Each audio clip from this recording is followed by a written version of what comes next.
Well, welcome everyone to the, I guess it's the May-June Commissioners Student Advisory Council meeting. Several of our students are here in Frankfurt, socially distanced, of course.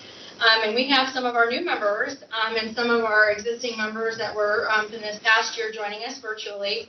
The first item on the agenda today is to introduce some of our new members. So what I would like to do is, for those who have joined us, if you can just take a moment to say hello and introduce yourselves. And I don't have a specific order. If you want to just kind of jump in and say hello. Don't be shy. I can go. Oh. You can go ahead. Go ahead. Okay. My name is Bella Luking. I'm from Frankfurt. I go to Frankfurt High, so it's the Frankfurt Independent District, and I'm going to be a junior. My name is Charlie Browning, and I will be a junior at Marion County High School. My name is Jake Lyons, and I'll be a senior at Boyle County High School here in Danville. My name is Spandana, and I'll be a junior at DuPont Manual High School in Louisville.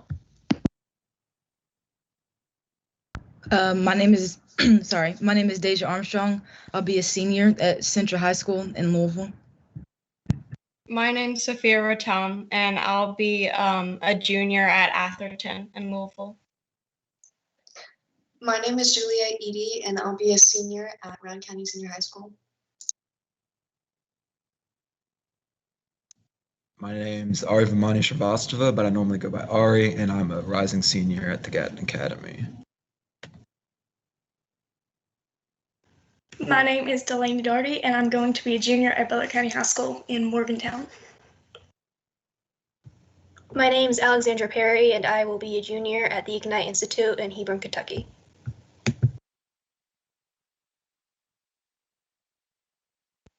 My name's Arnav Dharmagada, and I'll be a junior at Russell High School.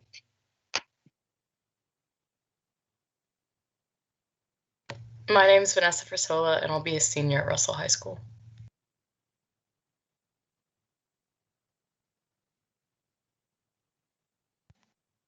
Hi, my name is Dylan Tipton, and I will be a senior at Spencer County High School. Hi, my name's Rox Lockard. I'm going to be a senior at the Craft Academy.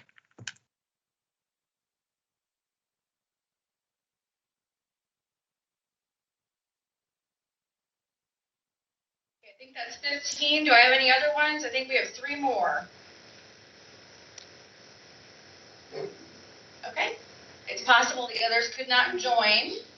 So what I also want to do is just take an opportunity for Dr. Glass to introduce himself, and then go around the table and around the room with those that are currently on the council, so that you all can meet the rest of us. And then for those that are, of course, we're socially distanced and spaced across, so we have a couple that are in the audience. Those that are standing, just kind of stand so that we can hear your voices. Dr. Glass. Good morning. It's good to see all of you. I think this is the first time I've had the chance to lay eyes on you when you weren't television or screen personalities. So it's great to make that connection face to face. It's been an extraordinary year for all of us, but this group, I really have appreciated getting the chance to know and work with, and have been so impressed at the work that you had underway and what we were able to do this year in spite of all the challenges that we had. There were several of you that assisted us on our listening tours around the state, and I want to express my appreciation for that. You were the stars of that endeavor, and everyone was so complimentary and appreciative of the support that you provided. And we have a few of you that were repeat performers, Caleb, Soliana, Anastasia, Rohit, several of you were on those and were participating, so I am grateful just for all the time that you committed. We have new faces that are coming into this group, and some that we are saying goodbye to, so it's an exciting and a bittersweet transition, I know. For those that are rotating off of the Commissioners Advisory, thank you. It's been a delight to get to meet you and know you and work with you this year. And for those coming on, this is a great group. This is one of the things that we really get excited about doing and working with at the department. Our staff really treasure getting to interact with students and learn from you and hear your perspectives. And we have place a high value on the thoughts and opinions and perspectives of our students as we make decisions about what we do with education in the state now, excuse me, and going forward. So your voices really do matter. They have a great deal of importance and influence on the decisions that we make, and we're always looking for ways to elevate that and to show people just how tremendous young people in our state are. So thank you, and I look forward to today and spending more time getting to know you and work with you. All right, great.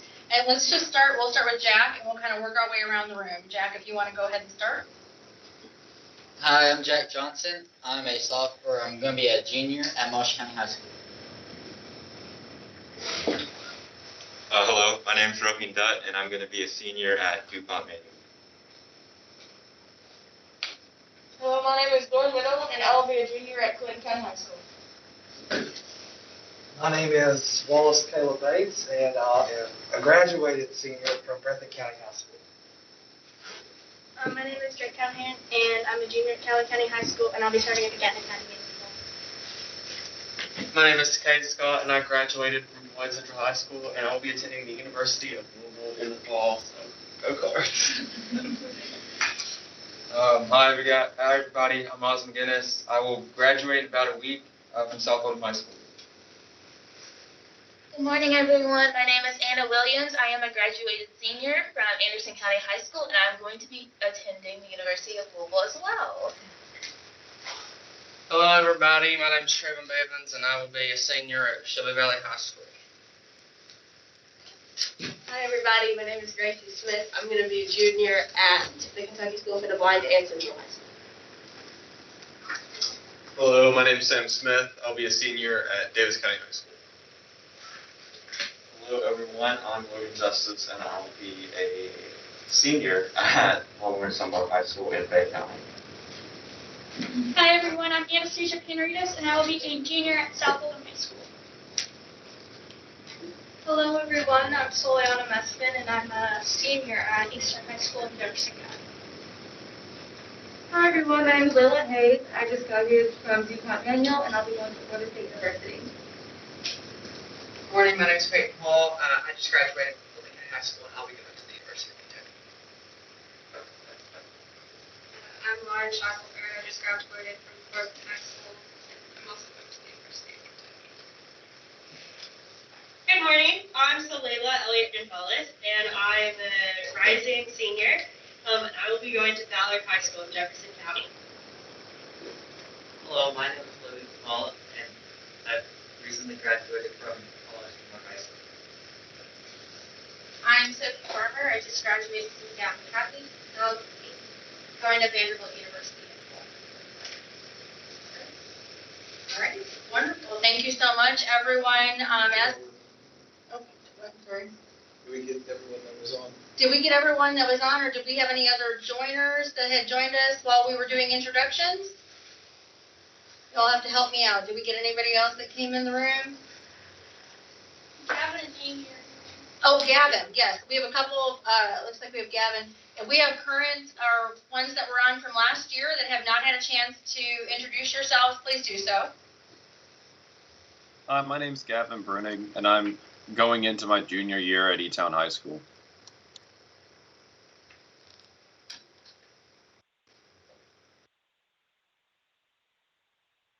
I think that might be it. And then Amy Dang is on her way here. You'll get to meet her in just a minute. And she just graduated from Craft Academy. So I think that is it. If for some reason I miss somebody else, you'll just let me know, and then I'll make sure they introduce themselves to the group. All right. So our next item on the agenda is actually going to be Lieutenant Governor Jacqueline Coleman. I'm not sure, is she, JT, is she going to be able to join us virtually? Okay, has she joined us virtually? Okay.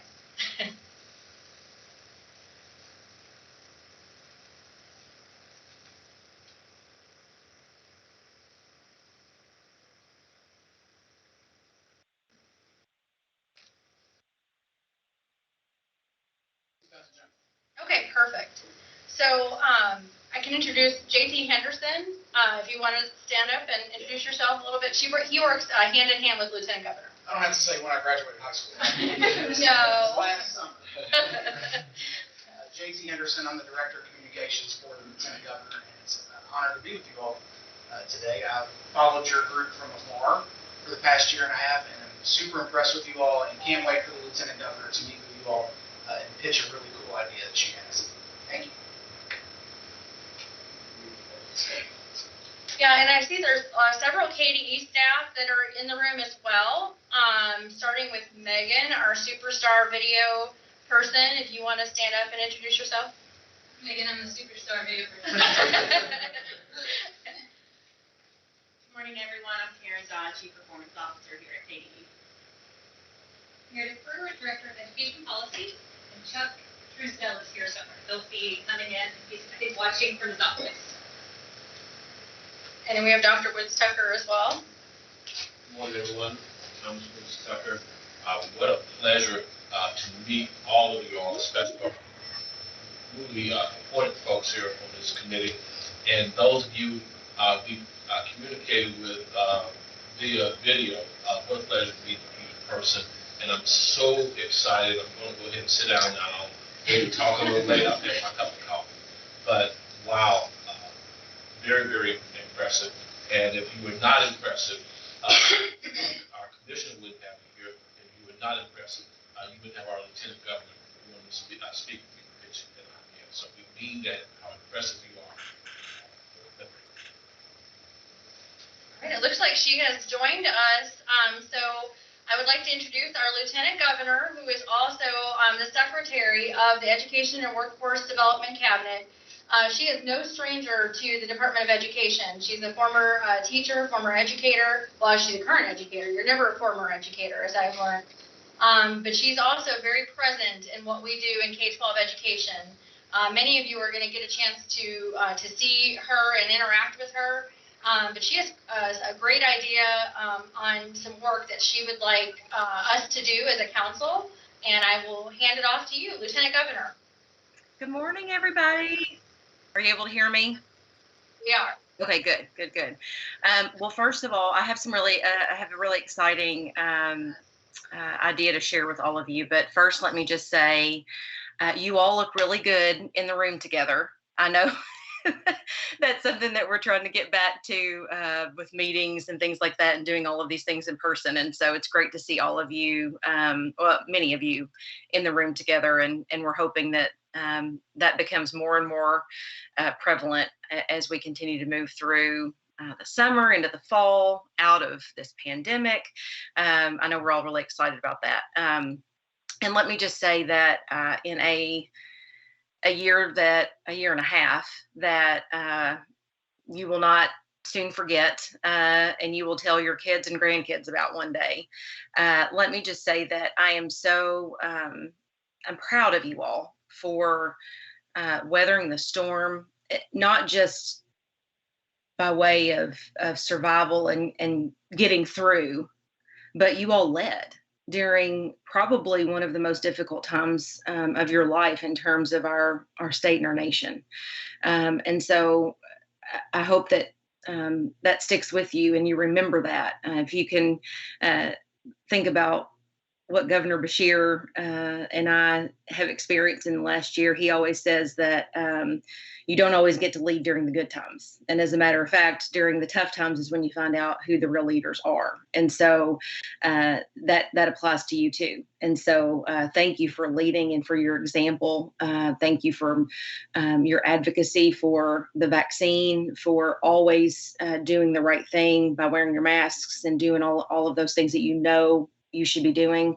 That goes a long way, and we appreciate your leadership in that way. So all of that said, I have a very exciting idea that I would like to kind of pitch to you guys today and get you to thinking about it. And it's, again, this is going to be a 30,000 foot view because we're still working through some of this, and we actually want your help in finishing up the plans and the execution of it as well. So one of the things that we constantly hear folks talk about is the mental, emotional, social well-being of certainly students during this time period. Although I would say you could probably apply that to everybody in some form or fashion. And so what I want to make sure that we do is what I want to make sure that we don't do, I should say, is allow that to become a buzzword and become hollow and something that we say when we're inconvenienced, right? But not actually work to dig into these issues and help to create real solutions for folks. And so that's where you guys come in. We are going to put together a series of mental health roundtables across the state. And it's going to be specifically targeted towards the education community. First and foremost, our biggest priority is our students.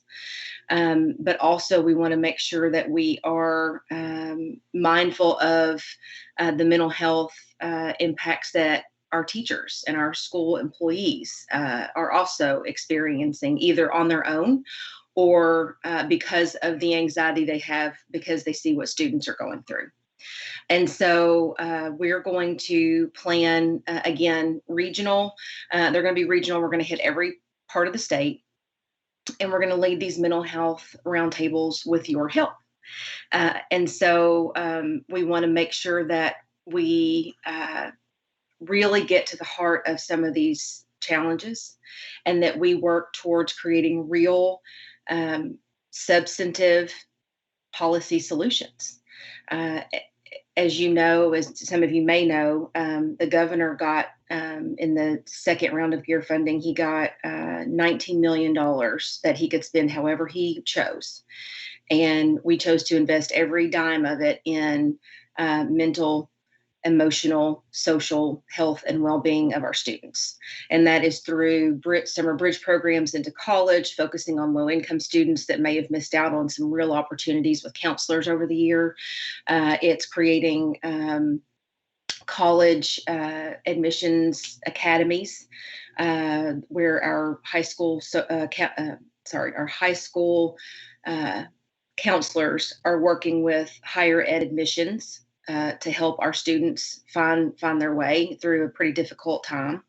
It is investing in access to childcare for families who need it, and as well as mental health services within schools. And so all of that to say that this is a priority for us. We literally put our money where our mouth is, but if we did that and said, hey, we did what we needed to do, that would not be good enough. And so we're going to work with Commissioner Glass and Tony and the team to put these roundtables together across the state. We want you guys to play an integral role in helping to form the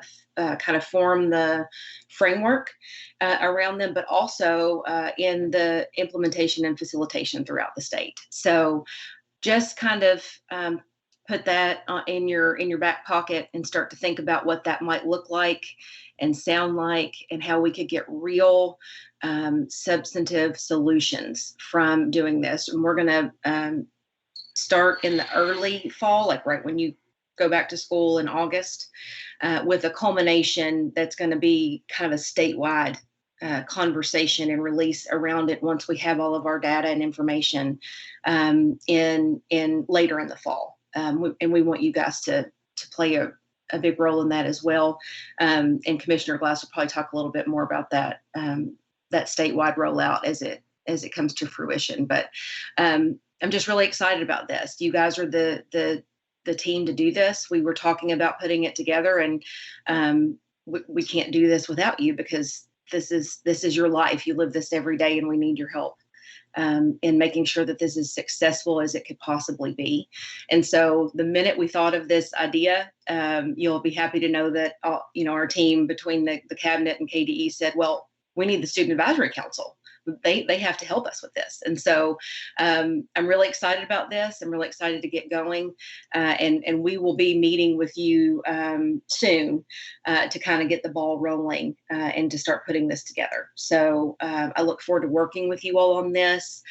You guys are the experts, and I can't wait to watch you continue to lead, not just during the tough times, but as we transition out into the post-COVID world, whatever that's going to look like, and have your leadership as we do it. So thank you, guys.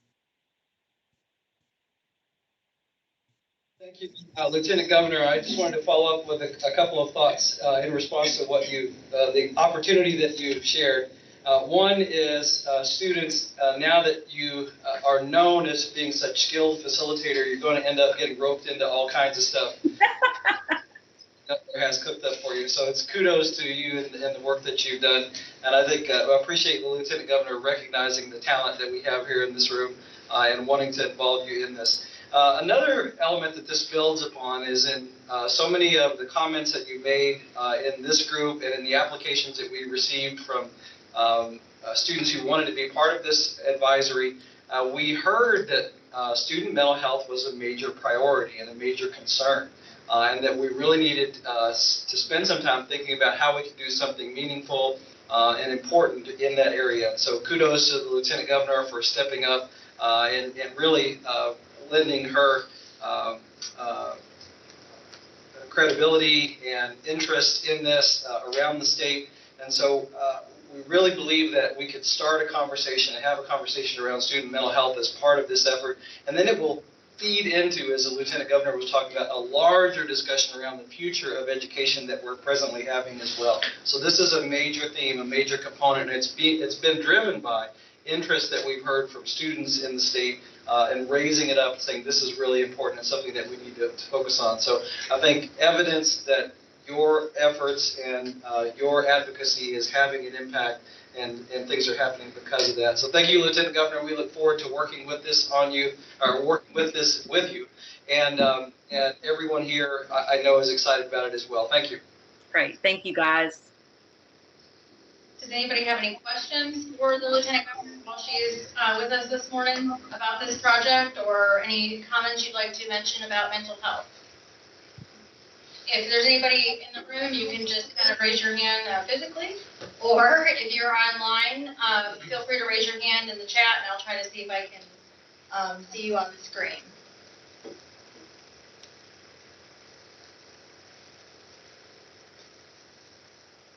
All right. Go ahead, Jack. Hi, Lieutenant. Could you go into detail about what exactly a roundtable is, a mental health roundtable? Because I'm a little confused on what that might mean or what it might look like. Yeah, sure. And again, none of this is set in stone because we are going to lean on you all to develop some of this as well. But what our initial thoughts were to bring students together in each region of Kentucky. So let's say we have, central, northern, eastern, western, far western, south central, all the areas. Bring groups of students together and have conversations about their experiences, the experiences that they have witnessed of their friends and family, the people around them, and how we can build upon that, again, to create those real solutions. Our idea is to do the first, let's say, hour of the session with students in the room, with them leading the conversation, almost like a focus group type of situation.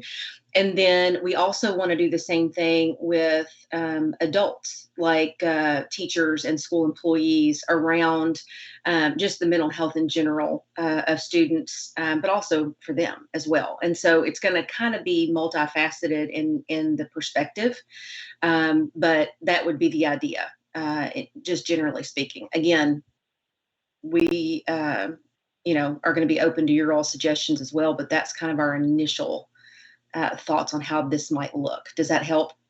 Yes, ma'am.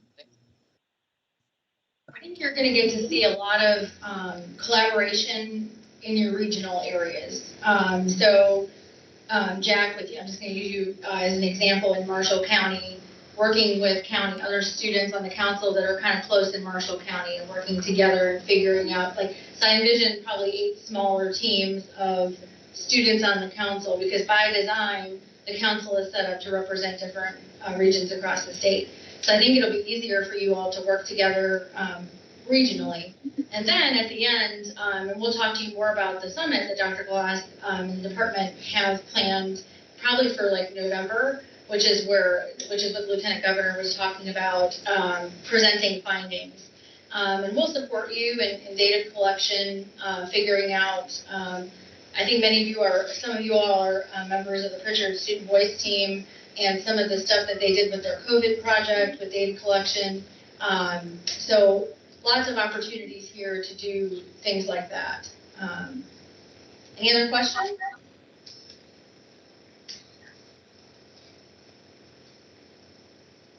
Oh, is there a hand? Help me out. Who's it? Who?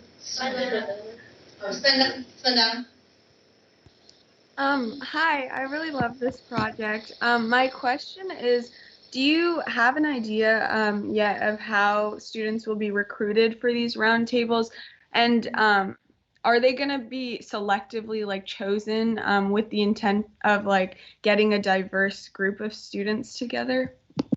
So yes, to the second question, we want to make sure that all of our students are represented in some way, form, or fashion. And just so I think the council is aware, the breakdown of regional roundtables is really just a matter of time.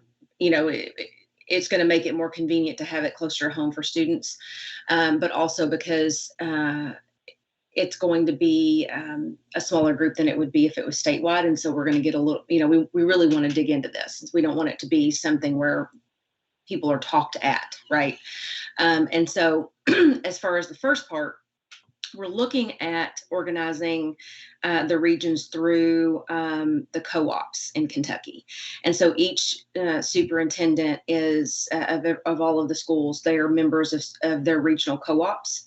And so we would go through that group to kind of work with you all, obviously, to kind of work on finding the students that would be great representatives to serve on this roundtable. So again, we will have more information on this. This is just kind of an idea of bringing it to you all to let you know that this is going to be kind of a big project over the next couple of months. I think I mentioned certainly the current council that is coming. I don't want to say current council because you all are all part of the current council, but the students that were on this previous year knows about some of our group work and the small group work. We will be able to kind of communicate and kind of share different roles and figure out how we'll work on this together, and then kind of report back at our next meeting and kind of do those kinds of things. And then JT and I will work together, and you all will have lots of support. And obviously, we want you all. I mean, even from simple things like naming this thing. I asked Lieutenant Governor, "What do you want to name this?" She said, "Let's let the students name this." We want you to own this. We want you to really have your stamp on this and to, figure out how we can make an impact with this. So just be thinking about that. There's a lot on the agenda today. Don't expect you to come up with, ideas today. But just think about, what can we do to make an impact with this, with your peers and for all of our students across the Commonwealth. Absolutely. I'm excited and looking forward to working with you on this. I know you're going to be great. It's like Dr. Glass said, you want something done, ask people who are busy. So we're recruiting you guys to help us. We're excited. Thank you, Lieutenant Governor, for joining us. We appreciate it. And I know we'll be seeing you probably at our next meeting and meetups in between. So we appreciate it. Absolutely. Y'all take care. All right. So our next item on the agenda, unless JT, did you want to add anything? No, we're looking forward to it. Awesome. This group, thank you all so much for letting her talk to you. Great.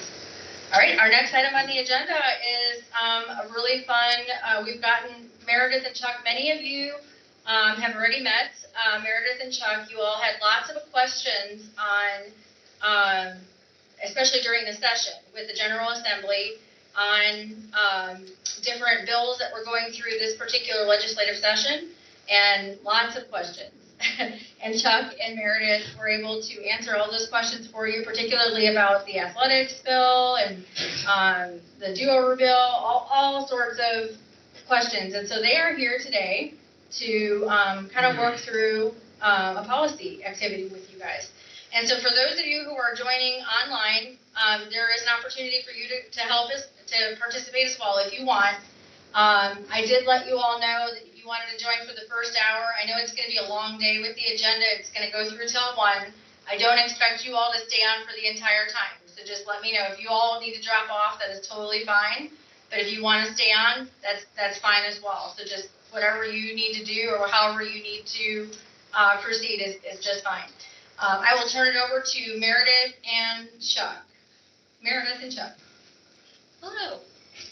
So we have a couple activities planned for today. So hopefully you got the email that I sent with some topics that we're going to talk about in a little bit. We're going to break it into small groups based on the topic of your choice, and we'll do a little conversing together about those topics. But the first thing we wanted to do is just to kind of give you an idea of where we're headed today. So we're going to talk about 2 bills, Senate Bill 1 from 2019 and Senate Bill 8 from 2019 and Senate Bill 8 from 2020, and kind of walk through the journey of those 2 bills, kind of giving you an idea of how that process came to be, where we have that law in place, and then we'll be able to get into our small groups. So, did you have a chance to look at Senate Bill 1 and Senate Bill 8? I sent those as well. Yes. Okay. I know it's pretty dense language, so hopefully you read it as you're trying to go to sleep Saturday night. Probably did help me fall asleep, yes. So you'll notice in the bill, in Senate Bill 1, there was some text that was bolded and underlined. So that's the thing, those are the words that were added when that bill was first sponsored in 2019. And then there was some language that was struck through. So if it struck through, it was things that were removed. So you'll notice that there was quite a lot added in 2019. So who knows why that bill may have been brought before the Assembly in 2019? Does anyone know kind of what event happened in Kentucky in 2018 that may have resulted in that bill being brought forward? Well, Marshall County? So the Marshall County shooting definitely brought the attention to school safety, and it was a tragic event that happened in Marshall County, and so it was definitely on the forefront of everyone's minds that we needed to do something in our schools. And so that was in January of 2018. When the Assembly met in 2019, Senate Bill 1 was the priority for the Assembly to address school safety. Senate Bill 1, it got the number 1 because it was the highest in the state Senate that year. Actually, if you look back through a number of years, probably about half the time, Senate Bill 1 is an education-related bill because education is such an important issue in Kentucky. How many of you have seen the old Schoolhouse Rock cartoon, I'm Just a Bill? Okay, thank goodness. Because that was new when I was younger than you. So that's a good overview of how a bill becomes a law, but that's just sort of the tip of the iceberg. It's not just like people walk in one day, they present a piece of legislation, and then we go through the process.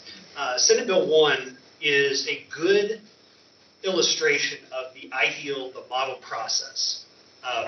Shortly after the legislative session ended in 2018, there was a working group that started having meetings across the state. It's not like these legislators got together and said, hey, we have an idea, let's do this. They met throughout the state, they met with various stakeholders, they met with students, they met with parents, teachers, law enforcement, school nurses, guidance counselors, anybody who felt like they had a contribution to make to this conversation, and synthesized all of the information they gathered to feed into this one bill that everybody worked together, and they made it, again, a very high priority.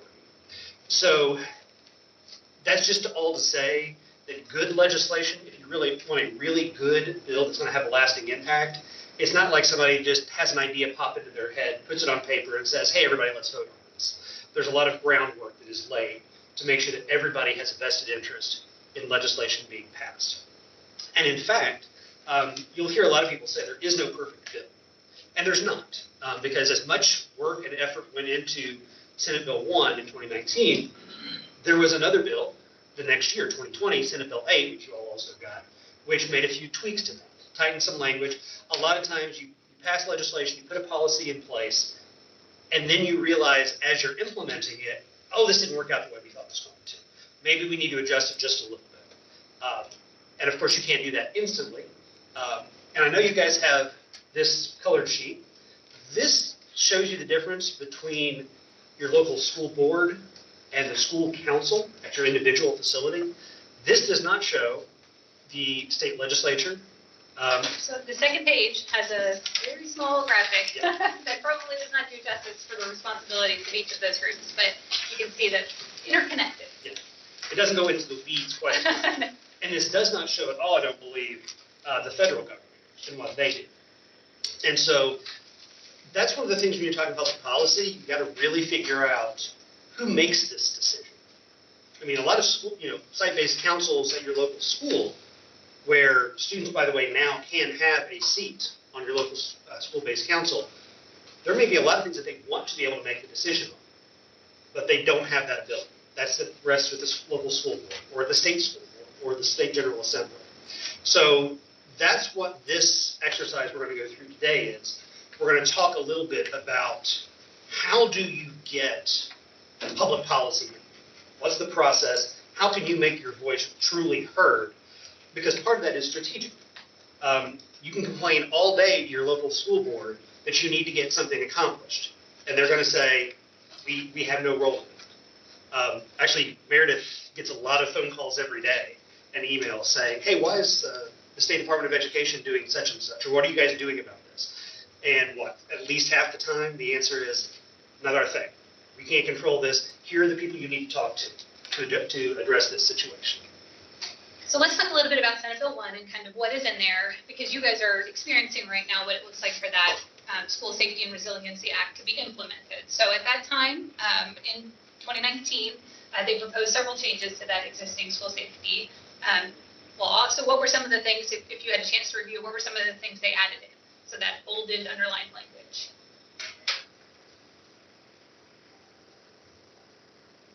I know it's dense. Everyone's like, I thought school was over. So what about school resource officers? I think we have 4 or 5 now.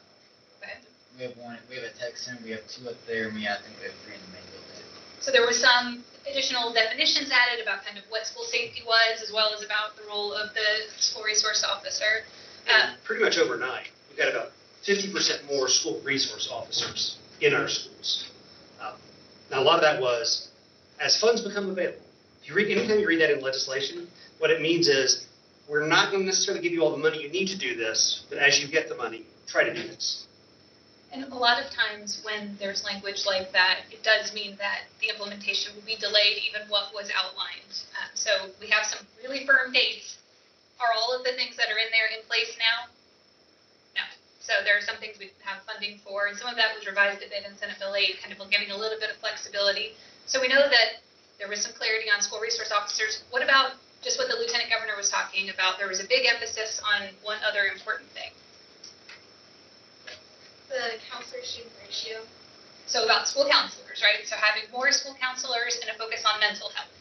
And that was something that educators across the state were thrilled that was included in this conversation about school safety, right? How important it was to talk about kind of preventive and trying to think through what are some of the things that might be taking place that are resulting in some of these violent acts. And so a focus on school counselors and mental health and social emotional support was really important in Senate Bill 1 and something that we were all thrilled to see in there.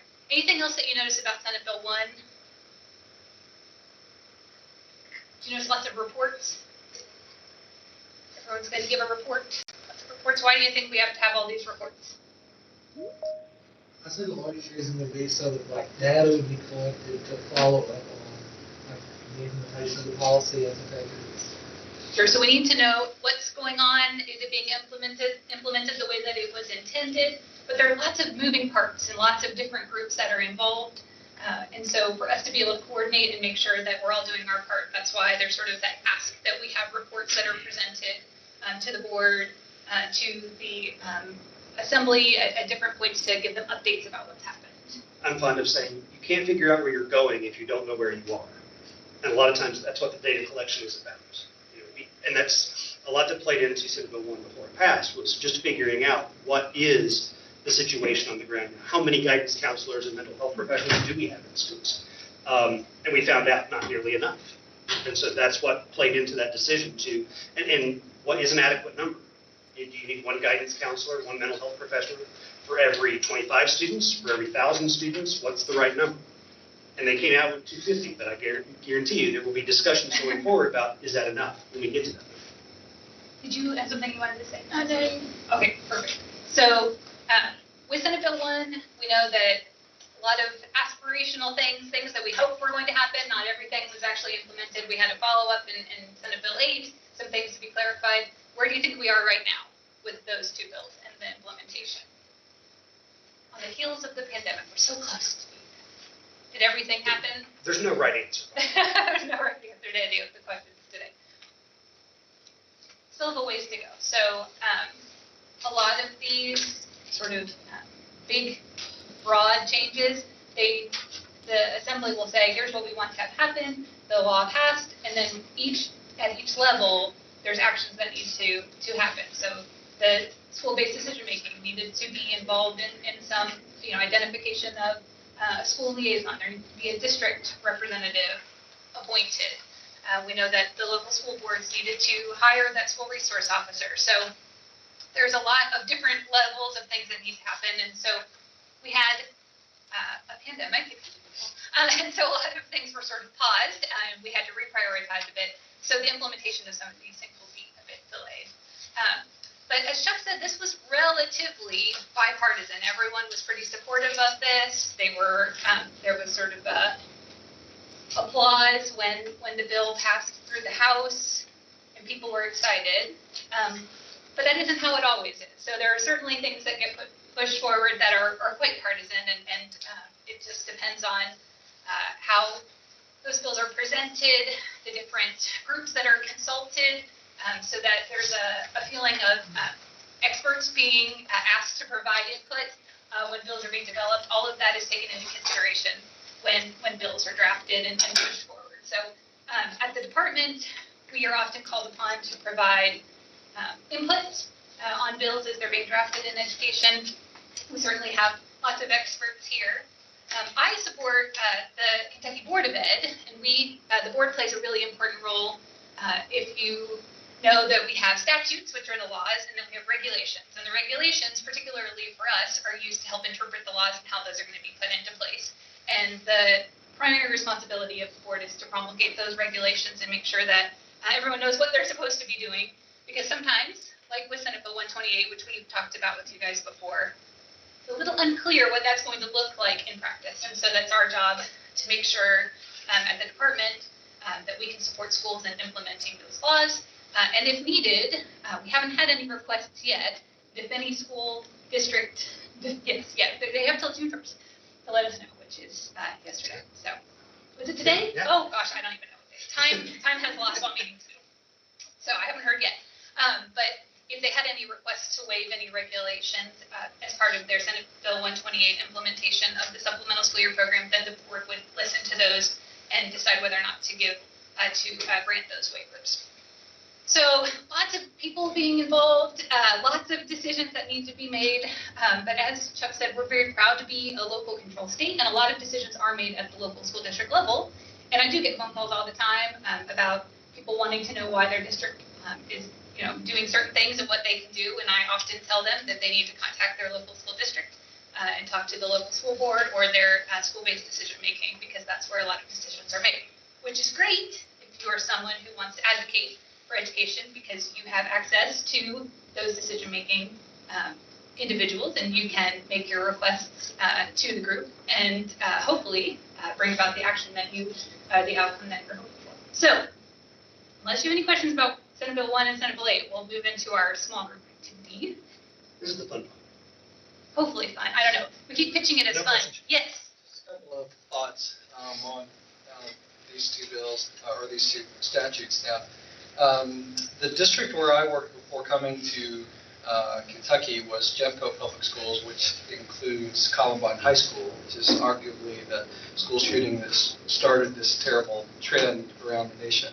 And it's actually a district that has had 2 other school shootings in its history.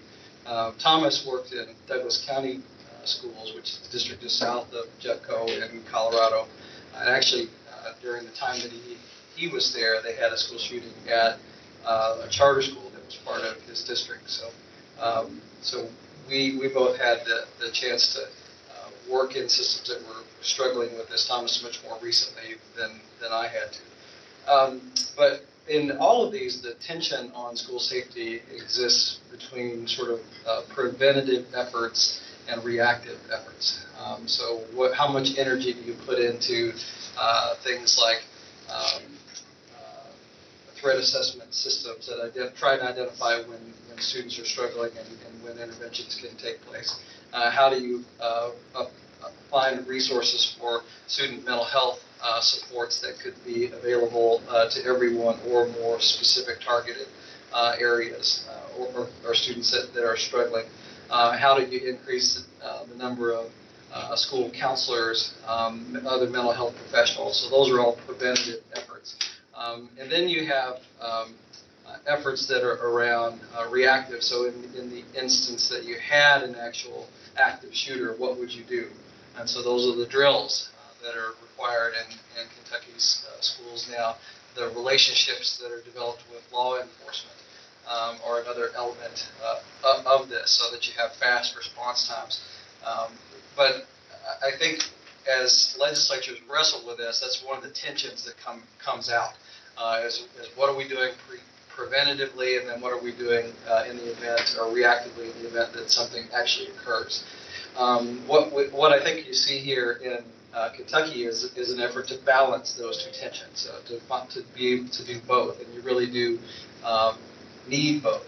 And there are a lot of, I give Kentucky a lot of credit, there's a lot of good thinking that went into this legislation, and if you look at lessons learned from school shootings around the country, and experts in school shootings have the really difficult job of going in and studying and evaluating exactly what happened on that day and all of the days or months or years that led up to that, to try and identify patterns of what could have been done differently, and then to develop legislation such as this. So I think Kentucky's done a great job trying to find the balance between the proactive and the reactive elements to managing school safety.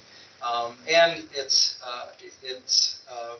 exemplifies a lot of what we've learned over nearly 2 decades now of school shootings in the country, about how to prevent them and how to respond if something happens. So, one of the things that we learned in the case of Thomas's district, where that school shooting took place, as opposed to Columbine. When Columbine happened, the police were trained, do not enter a building where an active shooter is present, because typically what we'd seen is they take hostages, and then you can negotiate with the person with the weapon to free the hostages and minimize the loss of lives. Of course, the 2 shooters at Columbine, they had no intention of negotiating with anybody. They were going to kill as many people as they could and then take their own lives. So what changed in the way police respond to school shootings is that now they are taught to enter the building as quickly as possible, identify and neutralize the threat, which is what we saw in Douglas County. The police there used a different training or a different procedure when it came to managing. They entered the building right away to try and stop and did successfully stop the shooters in that building.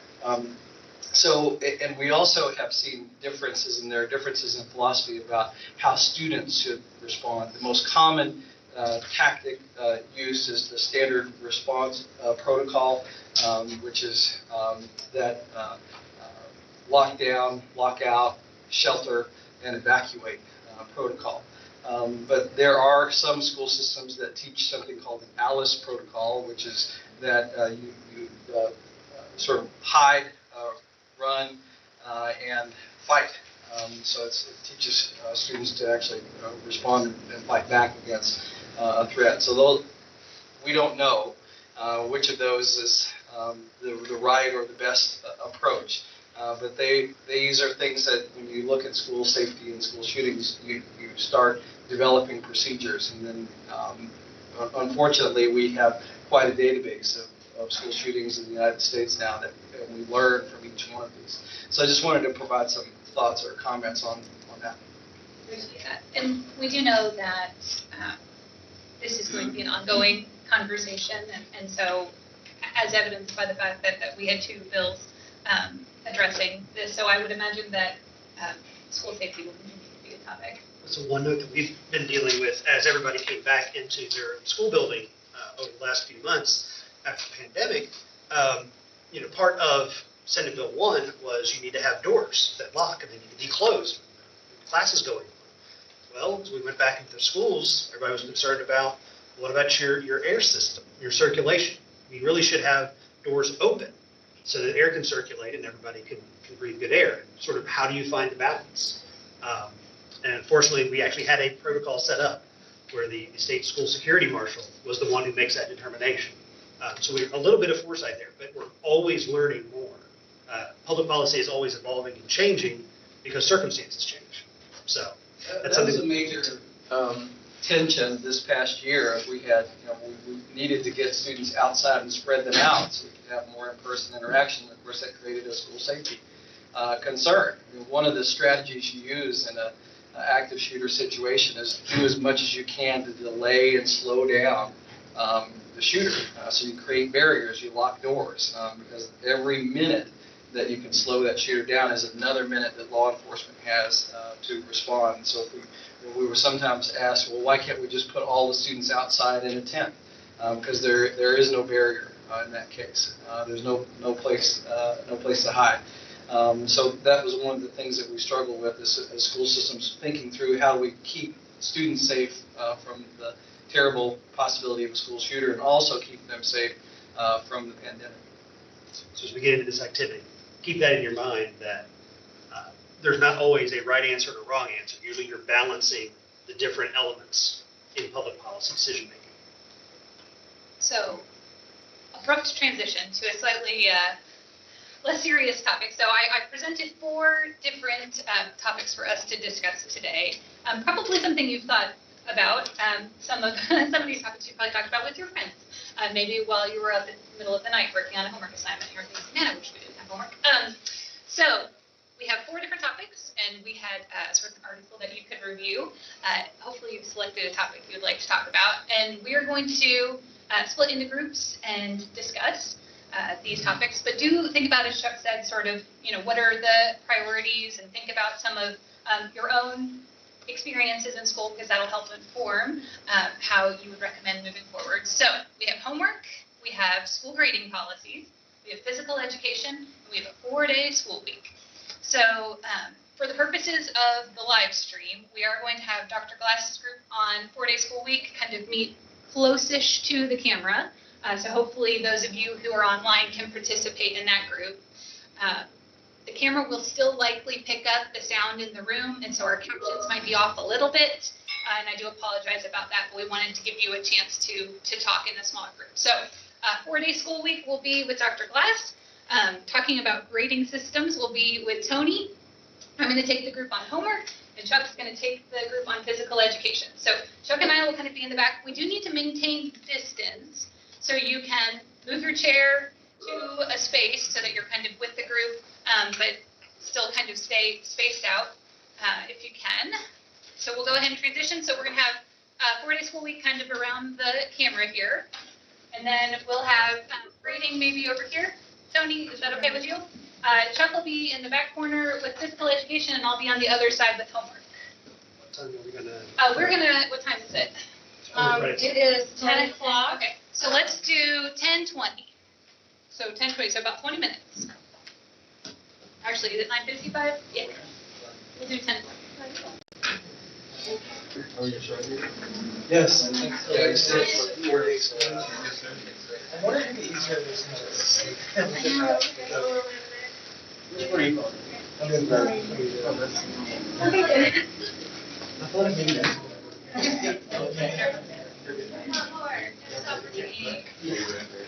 Yeah.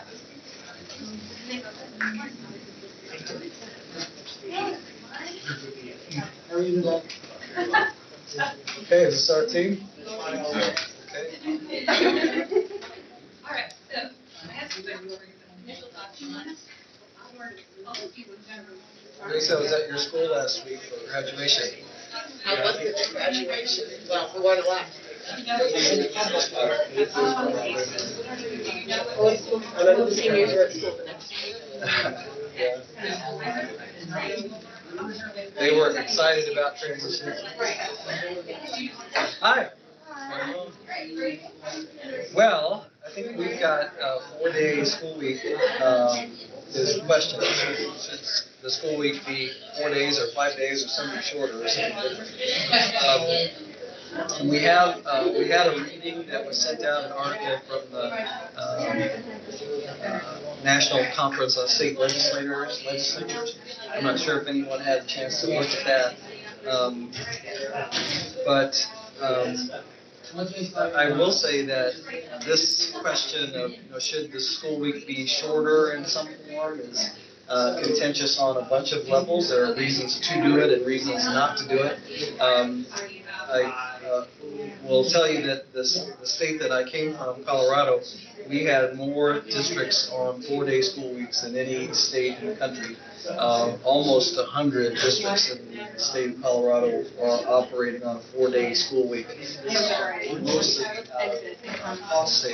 cost saving mechanism. And where its savings come are from your hourly employees. So the bus drivers, food service workers, anybody that doesn't work that extra day. And the costs range from anywhere from 2.5% to 5% of the total budget. So that's not a huge amount of money. But when you think about a district that's around 7,000 or so students, that could be $2.5 to $5 million that you could use for services for students. And of course, all of that money is shifted away from hourly employees who are also some of the very lowest paid employees in the district and in the community. So the savings are coming from salaries being readjusted. And so we do see in these 4-day models, often communities partner with other governments or nonprofits, Boys and Girls Club, YMCA, churches, to provide lots of services for students on that 5th day. And of course, it provides a workforce challenge. So if you're a family that has small children and parents need to work, and you're used to having kids be at school during the day so you can work, that creates a hardship for families. In terms of the student outcomes, and this was one of the things listed in the document that you received, so just around does it make a difference on test scores? It seems to be kind of inconclusive. That there were some studies that identified an initial drop in student achievement as measured on test scores, but then that seemed to recover once the system sort of figured out how to deliver all of the content that students need to be exposed to in a longer day, but in a 4-day week. And then there were other studies that actually found no difference, and there was one study that actually found an increase in student performance after shifting to a 4-day week. So I think based on that, we can probably say that is it going to have an impact on test scores? We don't know, or maybe sort of. But I wondered what your thoughts were on this question of the 4-day school week, with a particular question around what do you think the interests that as a school district leadership or a school board or a school leaders, as they think about this, what are they trying to balance? In other words, why would you even do this? So that's my question to you. Is what are some of your thoughts on it, and why would people even do this? I think for me, I looked at the situation from a purely economic standpoint. The point that you brought up earlier about the salaries being changed. What about the teacher salaries, faculty, administrators? Because that also has to change as well. I think that to counter that point, you could say that, well, teachers can participate in programs on that 5th day that, to help students out and things, so salaries can change. But I'm sure that not every teacher would be able to do that, because not every student needs that assistance. Yeah, so typically because the teachers are working longer hours, their salaries are not changing. And it's, their bus is only running 4 days a week, or the kitchens are only running 4 days a week. So not everybody gets a reduction in pay. And folks like custodians, maybe there's some savings in that. But school districts also have people that are doing maintenance work and construction work and things like that you wouldn't receive cost savings in that.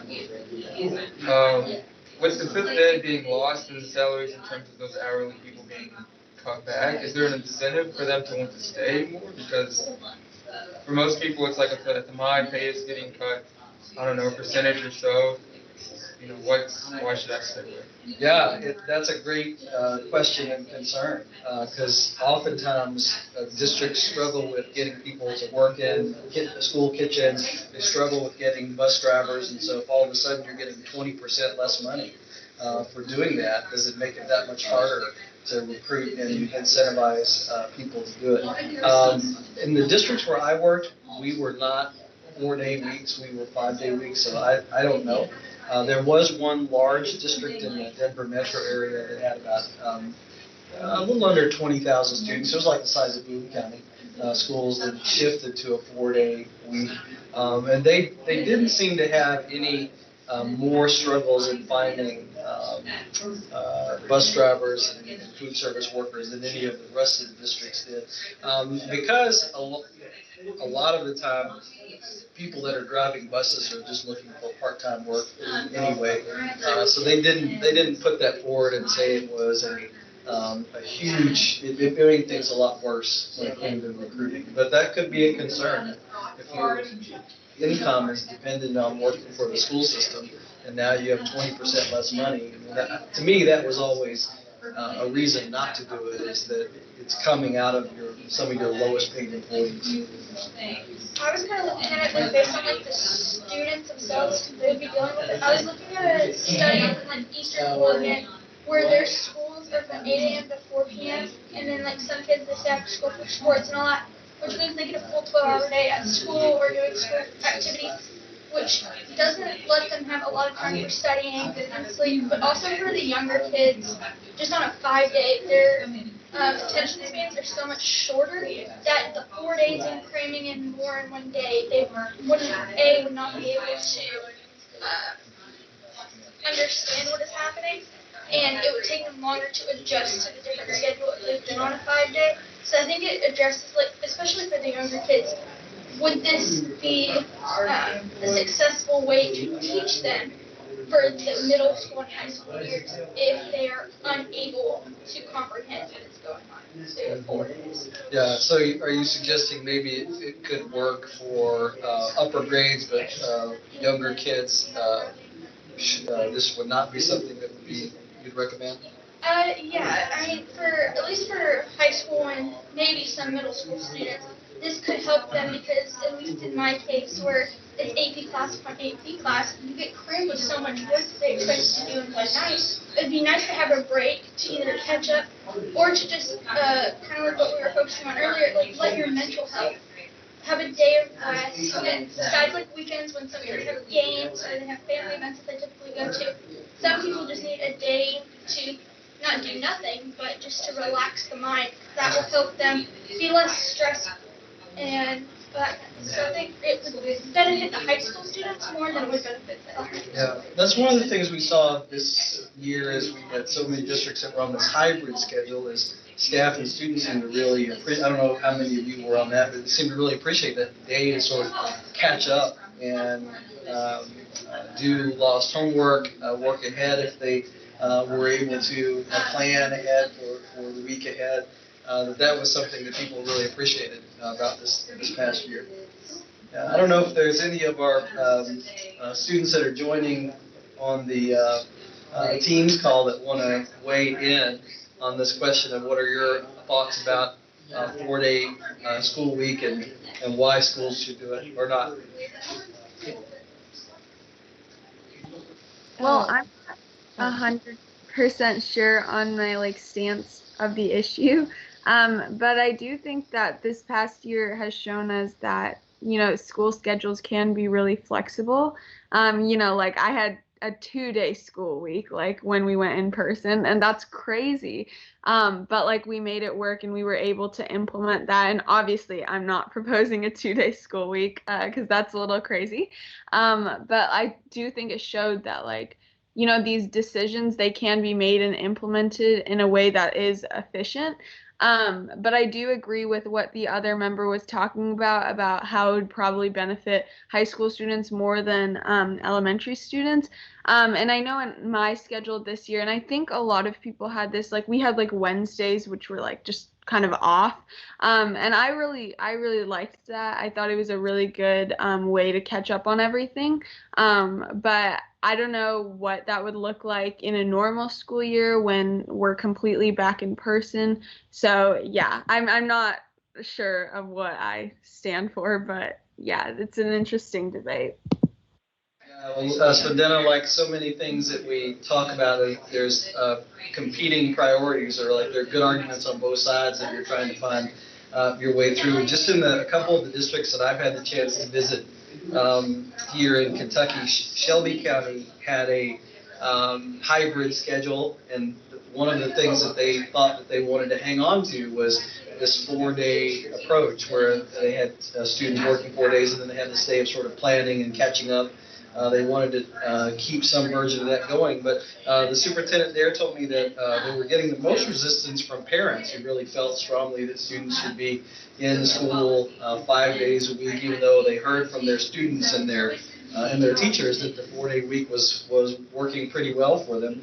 And then I don't know what Anderson County ended up doing, but I do know that they were interested in creating an option where you could continue in a hybrid model and not be in school 5 days a week as an option for students. So I'm not sure if they followed through on that and put that in place or not, but I do know that they were thinking about it. I see Vanessa has her hand up.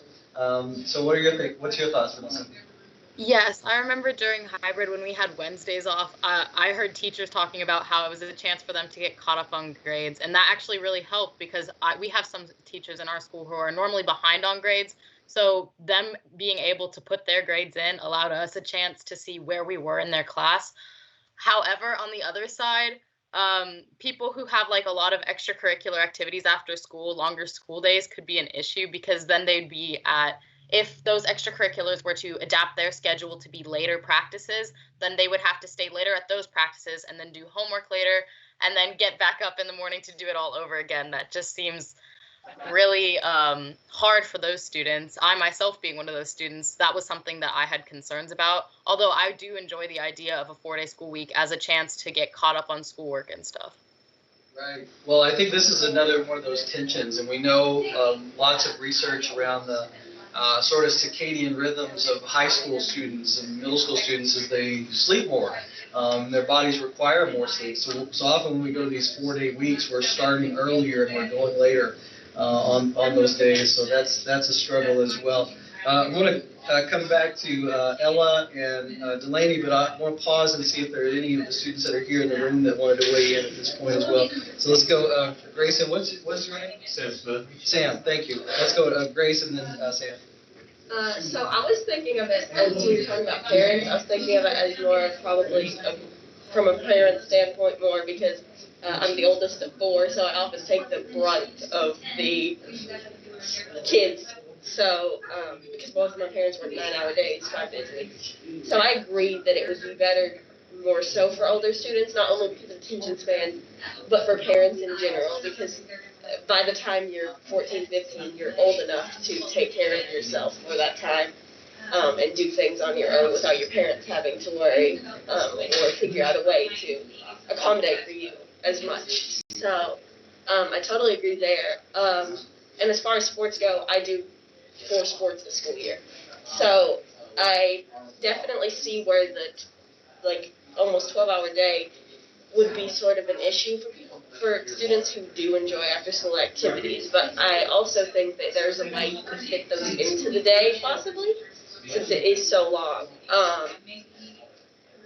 and that's just sort of the standpoint I had on it. I also was thinking of students with disabilities, maybe like ADHD, or a lot of students. I go to the school for the blind. We have a very diverse student body, even with such a small one. And I know a lot of students couldn't handle that much in one day. So I think it could also be more of an optional thing, like smaller groups at certain schools, or just make certain schools in general could keep those days for the 5 days for students who couldn't go that long for academically. Excellent, thank you. Sam, what are some of your thoughts? I think the 4 days school week works well if you keep the same schedule, but if you have to add like enough time to compensate for the 5th day, so about like 2 hours a day, I would say, I think then it becomes a lot harder, you know, because I'm gonna say even by like, we have 4 periods in a day, and by that last period, I can tell that I'm not doing as well as in the first period. You add another 2 hours to that, I think it becomes, you know, very hard. Like if I added 2 hours to my day, I would get home at 5:30, which is just, you know, then a 2-hour swim practice, and you're knocked out, you know. So right. I'm a little bit against it for that fact. A long day. Yeah. Thank you. And Gracie, I know you know, one of the things that school systems were struggling with and thinking about these hybrid schedules is that some students you could sort of leave them at home for an extended period of time if parents were working, but with younger kids, you can't. So it's really that same problem. I'll come back to you in just a second. I want to make sure that we get Ella and Delaney on, and do any of you want to weigh in too? Yeah, both of you. Okay, so Ella, why don't you go ahead? Okay, this is kind of going off what Grace said, but you know, when my family was hybrid and my parents were working, I think it fell on me to like make sure my siblings did their work and they were taken care of, and I wasn't really able to, you know, take advantage as the older sibling. I wasn't able to, you know, either relax or take advantage and work ahead on my own work because I was kind of focused on taking care of the little kids. So it might not be that beneficial to have the little kids at home and, you know, a day a week, because it really kind of takes away all the benefits from the older siblings. It probably creates an equity issue too. Like some families will have the supports and be able to provide care and supports for the younger children at home, and others they'll be asking the older siblings to do that. So the impact will be different. Let's go to Delaney. I personally enjoyed having a day off. We did Wednesdays off. I really enjoyed it because I could catch up on everything or write essays for a scholarship. I know a lot of other students, when they get older in the high school years, they have to write college applications and all kinds of things like that. Wednesday, or taking Monday or Wednesday or Friday off, allows them to do that. So I enjoyed it. But one of the concerns in our district is feeding low-income students. The reason we stayed on a hybrid schedule towards the end of the year is because students would receive PEBT cards. Our main concern was feeding students during COVID, and I think that's a big concern. Right. I think that may be something we're going to talk a little later about, some lessons that we learned during the pandemic that we may want to continue going forward, and the approach to food service for a whole community, removing a lot of barriers. That may be one of the things that we think about keeping. And in the case of a 4-day week, if we relax some of the restrictions, we probably could have districts that could continue food service operations on that day that they're not in session. And tell me your name. Layla. Layla. And Layla, go right ahead. So I actually agree with Lynn's point about since we're food secure. I actually like the idea of having a 4-day school week, but having an optional 5th day for students who maybe are food insecure, so they can go and have school and like a place to be.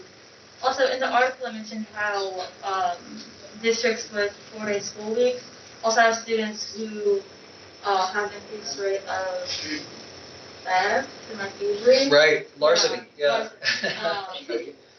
So I think that also plays into it, and why there should be like an optional day for students or for parents who know that their children have like a tendency to make like bad decisions, and for like younger students who can't watch themselves at home and their parents work a full day week.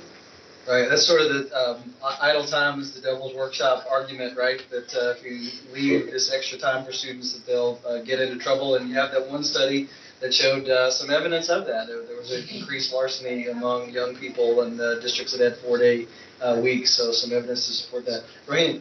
Yeah, I think the thing with like students in like K through 8 is that there's that concern of like childcare for that day. And of course, like childcare in America is like this crazy expensive, so putting that burden onto parents may not be the best idea because then it causes more issues with finances and stuff, which of course like tons of Americans have. And then again, like for students at risk, like Layla mentioned, the concern that like, you know, getting that extra day off school may be distracting and cause like some uptick in crime or whatever. So that's another. Certainly possible. Anastasia, I know that you wanted to speak again too. Well, no, it's kind of like addressed all the points that I was concerned about with the 4-day week. It all goes back to the fact of like the equity and equality gaps that we face just in the Commonwealth. And kind of, I found that if you have younger children and you don't have older kids that can watch them on the 4th day, parents can spend over $1,500 more a year on childcare for that one day. And that goes back to some parents can't afford it, like they're working just so they can put food on the table, and that the families who are food insecure, the first question that popped into my mind when I was reading this article was, would students still be able to get the free and reduced lunches that they're provided every day when they do go to school? And then like the 73% increased juvenile crime rate, it's because they're unstructured and they don't have supervision. And I think that's when kids feel like, okay, yes, this is fine to do because there's no one telling me not to. Then kind of like the last thing that I had was it's all about the equity and its performance, like how the students perform. The lack of transportation can really impact the students when if they do go get a meal or if they need help, can they get the transportation? And I think it all goes back to the equity gap. I think the thing, if we were going to do the 4-day week, was that's the main thing we need to address. Yeah. Well, lots to consider, certainly. So I did look at, in Kentucky, what is the structure of this around hours and days in terms of requirements, so how easy or hard is this to actually do. The instructional year, student instructional year, is at least 1,062 hours. And not less than 170 days. And so that not less than 170 days really makes the consideration of a 4-day week in a regular, outside of a COVID school year, difficult to accomplish.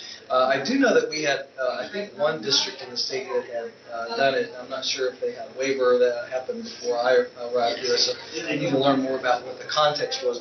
But now, one of the things that a district could do is we've created a waiver process on the instructional days and how students are counted, where a district applied for that, and they were able on, say, the 5th day to have students working asynchronously, working on their own, working on projects, logging in. If they could measure and keep track if the student was actually engaged on the 5th day, they could still count that as an instructional day.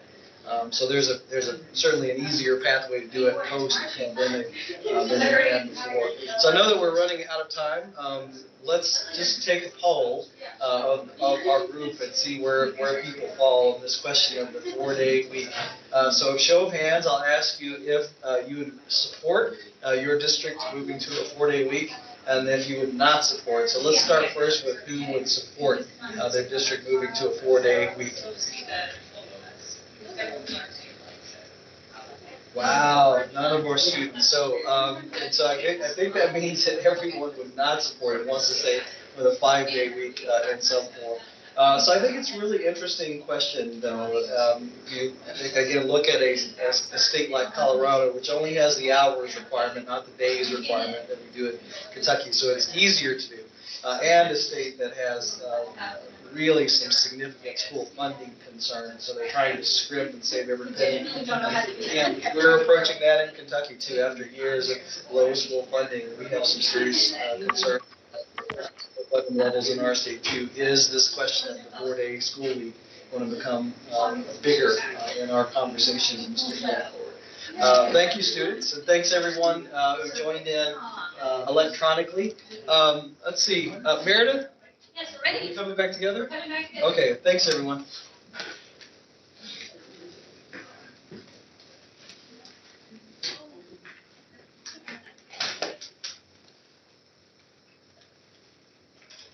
Tony's group may have gone in the hole, so we might need to grab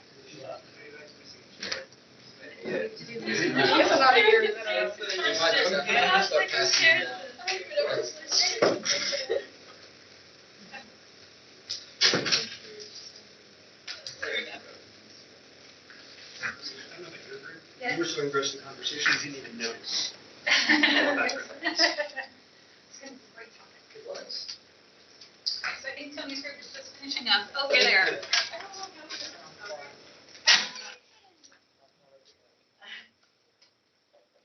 I'll get with you on that lunch.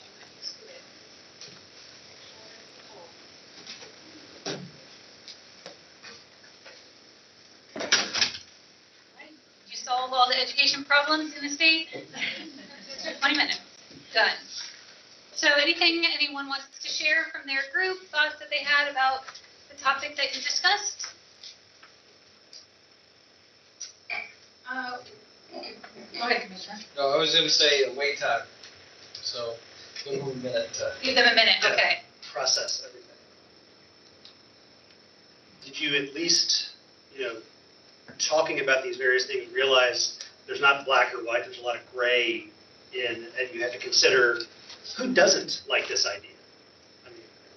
I remember Jack was the only one that chose physical education. But he said, this is obvious, and here's how we do it. And we started talking about, well, who would be against this? We started listing all of these people. I was like, oh, you're going to have to figure out a way to work with all these people and figure out the best way to tweak your idea to make sure that everybody else sees it as good as you do.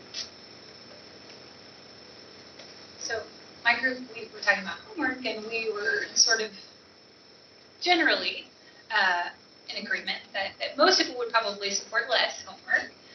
But certainly there would be some people who would maybe be concerned about reducing the amount of homework that could be sent home, namely teachers, if they had that kind of instructional style where whatever was finished or not finished during the day they needed to finish at home, they would have to modify how they were teaching. So that is something to consider when we modify homework policy. I taught kindergarten. There's no such thing as wait time in kindergarten. They've never stopped talking, so I will wait. But does anyone else have anything to add? I was with Dr. Glass about the 4-day work or 4-day school week. And one thing that I think can kind of conclude the whole session that we had was that does the 4-day work week solve a lot of problems? Yes, but does it create a lot more?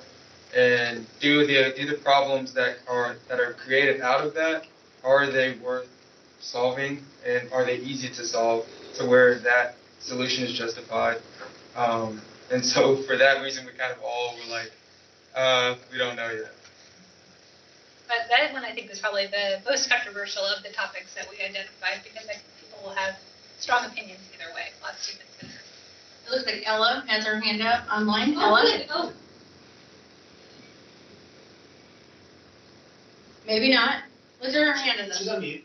Sorry, I left it up from earlier. My bad. All right. Does anybody on the while I'm looking online virtually, does anybody who participated in Dr. Glass's group, do you all have any comments on the 4-day work week discussion? Well, I can say something. We talked a lot about how it would be maybe more beneficial for the older kids, since they can stay home alone and they can work on like college applications, ACT, that kind of stuff. But it might be harder for younger kids, and it's hard to find childcare in that situation. So. And I think many of our parents were struggling with that this year when we had hybrid schedules. So I think that the conversation around a 4-day school week would be quite different now post-pandemic than it would have been before the pandemic. So, all right, Vanessa? We had also discussed how, although that break day would be better would be nice for students to catch up on work and teachers to catch up on grading, it would also be, because of longer days, harder for them to get the proper amount of sleep with homework and after-school activities and such. See, if you did the 4-day school week with less homework, we can work these things together. Caleb, you had a question. Cool. So I was just going to kind of do a brief overview of what we talked about, and I actually really enjoyed our conversation. I was in Tony's group, and we had a really great discussion about grading. And like over the course of the past year, we've seen all these changes and how, like right now, we're in this time where changing the system is sort of easier than would have been in years past. And so when it comes to grading, envisioning like what grading could look like, and sort of changing from this system that is very not necessarily applied like universally, fairly, equitably, and so on. Looking down the road on ways to ensure that students are graded based on their effort combined with their accuracy combined with the lives that they live as individuals. It was just a great discussion. That's why I love education policy. You need to think about all the different perspectives and try to bring forward the best solution at the time with all the data that you have. Yes. Phys ed, represent, I like it. Okay. So, since I was the only one in my group, there was one big word that came up. A big word that came up was balance, and I'm sure everyone heard that word at least once in their group, that no matter what the decision is in your specific group, it's going to be hard to balance the pros and the cons. So, like for physical education, we talked about, what if we did 5 minutes in each class? What would that look like? Balance-wise, it would add up to maybe 7 or 8 hours by the end of the year in each class. And my school does an hour and a half per class period, and we only have 4 classes a day. But I know some other schools have 7 periods in a day, and maybe 40 minutes each. That's what I had in middle school. So 5 hours there, you're looking at only maybe 30, 35 minutes for actual instruction. And then you get into tests and all that stuff. It can be very difficult. So just trying to learn how to balance each one, or each decision, I feel like that's a big part in making these. So thank you. So, any other thoughts? I'm waiting. I'm trying. I talk fast. Yes. Well, I was in Dr. Glass's group, and one of the main things that I kind of discovered as we were talking about the 4-day school week was, it kind of leads us into like our next agenda topic, but everything that we talked about kind of feeds into the equity gap that people face, and that would be like the main problem that we would need to address in order to get a lot of these figured out. So there's a lot of factors that would play into it. Absolutely. We talked about that in the homework group as well. So sort of making assumptions about what access students have at home to certain materials or time support, different things like that. So it certainly is an equity issue. That also was brought up in grading with equity. So with all of these, it's woven within. Well, when you're dealing with every student's different. Right. Every policy that deals with education has to take into account that all students are different. They all learn in different ways. They all have different backgrounds. They're all in different situations, and we have to address all of them when we make any education policy. So I know that we have another really important agenda item that we want to be sure we have time for. So I want to just sort of conclude with this message. As Chuck mentioned, we each have kind of a locus of control. So what we're able to impact, and that will change over time. So right now as a student, you on this council have an opportunity to impact the education landscape in Kentucky. Certainly you can be a part of the SBDM at your school. But as you get older and are able to vote, you can make an impact by making informed decisions about who you elect to represent you in the assembly. You can also run for your local school board. You can be appointed to the SBDM. You can become a teacher and make an impact in that way. So think about all the different ways that you can continue to advocate for education and do take this interest and curiosity throughout your lives, because it's important that we have people who care about our education system and making our voices heard. And just a caveat on that, just no matter how old you get, just stay educated on the issues that matter to you. That is the most important thing. Even I can say this as a parent of a now almost 20-year-old, to not just go to the polls as a voter, but go to the polls as an educated voter on the issues. Take the time to just to know about the issues that you care about and where those issues are, because it does matter. Those things do matter in terms of where your candidates stand. Awesome. Thanks so much for engaging in conversation with all of us. We really enjoyed being here. Appreciate spending the time with you guys. Thanks.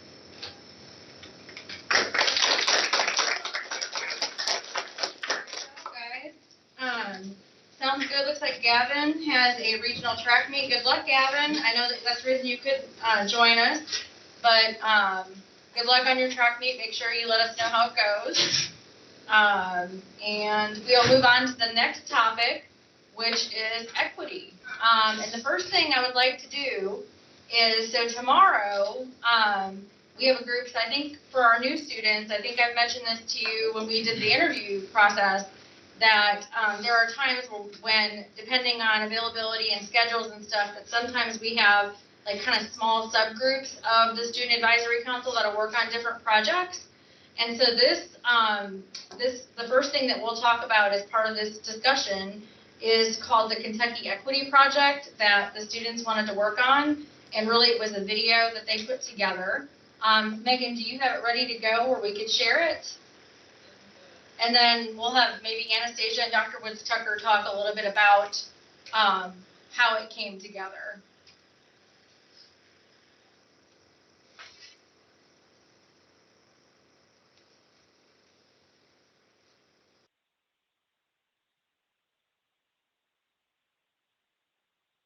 Hold on.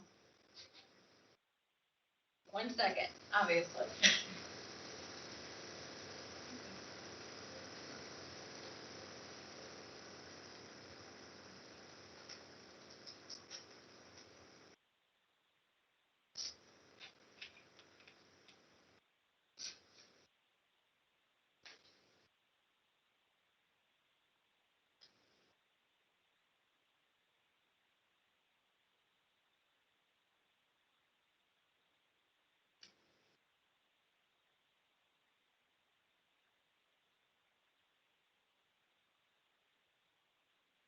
Okay. So while she's working on that, do you, Anastasia kind of spearheaded, so I will kind of intro how this happened. So I guess it was probably about January or February, shortly after Dr. Woods Tucker, for those of you who are joining us, he was one of Dr. Glass's first hires to the Department of Education as the Chief Equity Officer and Deputy Commissioner of Teaching and Learning. And so the students have all gotten to know Dr. Woods Tucker really, really well. He comes to all of our meetings and regularly chats with our students. And so Anastasia had messaged Dr. Woods Tucker and said, it was after an equity versus equality conversation. And she messaged him and said, I really think that our students need to know more of the difference between the two. We're ready to go. The Kentucky Department of Education's Commissioner Student Advisory Council. Might be a little bit louder. It isn't every day high school students get to work with top education officials on a project that's as important as equity. Hi, I'm Anastasia Panaritas, and I'm a student at South Bend High School. I'm also a member of the Kentucky Department of Education's Commissioner Student Advisory Council, and I'm working with Deputy Commissioner and Chief Equity Officer Dr. Thomas Woods Tucker and fellow Student Advisory Council members on a project that we find very important. We are calling this project the Equity Project. It is where we can help you include the topic of equity into conversations that you have around your schools and communities. Hello everyone, I am Dr. Thomas Woods Tucker, Deputy Commissioner and Chief Equity Officer for the Kentucky Department of Education. At KDE, we believe it is important to address key equity issues in our respective school districts. But before we can do that, we need to talk seriously about what equity is and how it is different from equality. And we need to, more importantly, discuss what equity means to our 650,000 students across the great Commonwealth of Kentucky. Now that you have met Dr. Thomas Woods Tucker, let's meet some of the members of the KDE's Commissioner Student Advisory Council. To improve our public schools for all students, we first must understand the difference between equity and equality. While the terms equity and equality do sound similar, putting one system in place instead of the other can have very different and sometimes detrimental results for our students. I will pass it on to Anna to define the term equality. Equality means giving each group of people the same opportunities or resources. With a level playing field, everyone can enjoy a full, healthy life, but it can only work if everyone starts with the same place and needs the same things. Now, Gavin will give the definition of equity. Equity recognizes that each person comes from different circumstances and allocates the resources and opportunities needed to reach an equal outcome. This involves trying to understand and give people what they need to live a long, healthy life. And then there's systemic equity. Systemic equity is the process of creating, supporting, and sustaining equity. This involves thinking in new ways and going beyond just helping the individuals by creating large-scale institutional changes. But what does this mean in the real world? And what does this mean to our students? Let's hear from a few of them. To me, equity means allowing every student in the Commonwealth opportunities based on who they are and supporting them through a variety of resources that they need.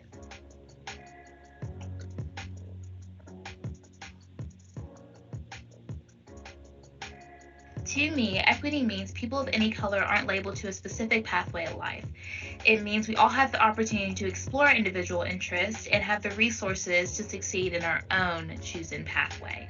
Equity can help ensure student success and provide encouragement for all students to become involved in whatever they are interested in. To me, equity means ensuring that everyone has an equal opportunity to succeed and to take their situation into account. We do not all start on an even playing field, and making sure each person has a fair shot is equity.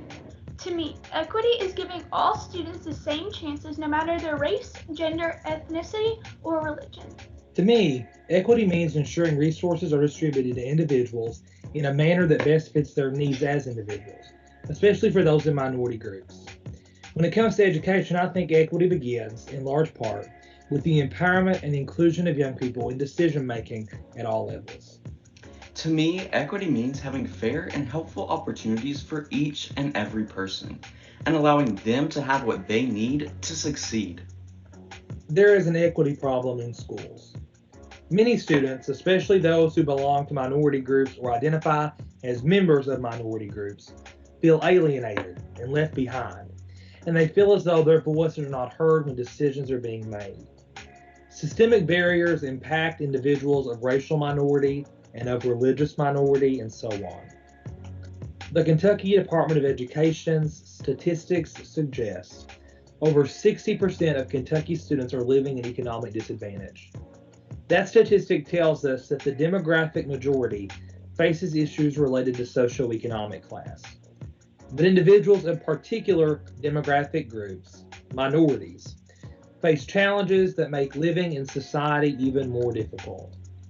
In the wake of the COVID-19 pandemic's disruption to education as we know it, we have seen just how tough situations are. Students in Eastern Kentucky have dealt with the ramifications of inadequate broadband infrastructure, and students in the west end of Louisville have questioned whether or not their life matters. And the broad range of equity issues exist in communities across Kentucky, in places like Bowling Green, Covington, Crab Orchard, and Lexington too. From as far west as Hickman to as far east as Pikeville. But that does not mean the issue is too large for us to fix. To get equality, we cannot continue on as we have. We have to make real and lasting changes to our schools and communities. Here are some ideas we believe as people of the Commonwealth you can do to create this change.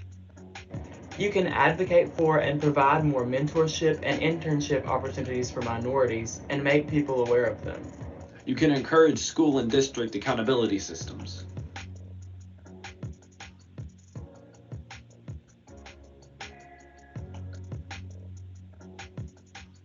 You can provide resources on ways to implement an equitable curriculum and further reinforce the concept. Thank you for listening. We hope you have a better understanding of what equity is and what it means to us as students. Help us by taking part in our initiative to ensure equity is in all of our schools throughout the Commonwealth.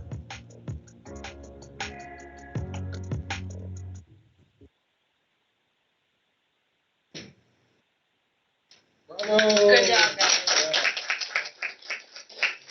So I just really we're still going to put on a couple of final touches on the video. We'd like to put the names of students and their school districts so that everybody who sees this knows how diverse and itself, just to know from what counties they come from and what school districts.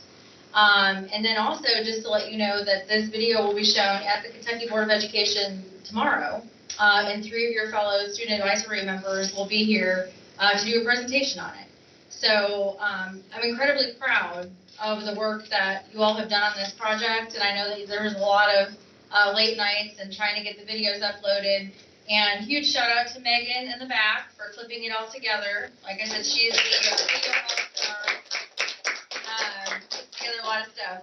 So with that, I'd like Dr. Woods-Tucker and maybe Dr. Glass to talk about what are some of the next steps that we have here at the Department of Education for equity, because we are about to kind of get the train running here with some equity playbooks and other things. Dr. Glass and Dr. Tucker. Yeah, let me kick it off and hand it over to you, Thomas, on the steps that we're taking. Conversations around equity in education are not new. We were having these prior to 2020 and 2021. But then, of course, you had two major murders that occurred that led to civil unrest and really brought this issue to a head with Breonna Taylor and George Floyd's murder last summer. And all of the protests that happened as a result of that really created national conversations around equity, in particular racial equity, and what that meant. That also created opportunities for us to talk about equity, and in particular racial equity, within our schools. And so you started hearing in school context terms like fuller and more inclusive depictions of our history and historical events. The unrest that happened, or the burning down of the part of Tulsa that happened on this day in the 1930s is one example of a story of racial unrest that isn't told a lot. You had the New York Times 1619 project lifted up to say, or raise the awareness that when slaves were first brought forcibly into the United States is an important time in American history that is often overlooked. So this sort of fuller telling of American history was one part of it. A second was these concepts such as unconscious bias, to acknowledge that all people have different biases when they see people of different skin tones or backgrounds. And if we're aware of those biases, we can work to overcome them and treat people more equitably as a result of the awareness of that bias. And terms like systemic inequality or systemic racism, to say that there are years of power arrangements, resource arrangements that advantage some groups and disadvantage other groups, and those power dynamics are deep. So those are some of the things that have happened over this past year, just in the wake of the unrest after Breonna Taylor and George Floyd. I also just want to speak to the elephant in the room in this conversation, as there is a reactionary movement against that. If you read in the New York Times just this morning, there's a lengthy piece outlining conservative backlash against efforts to mitigate inequity in education, and particularly focusing on one concept within it called critical race theory. And I think, to summarize the arguments that conservatives have, they relate to, on the sort of retelling of a fuller version of American history, they're concerned that it devalues and undermines the positive contributions of American history, not only within this country but around the world, and that we're not fully telling that story, and devaluing the American context and the American story in a revision of history. They're also concerned that conversations around things like unconscious bias imply that white people are inherently racist. That's an inescapable fact that white people carry forward, and they find that offensive and wrong.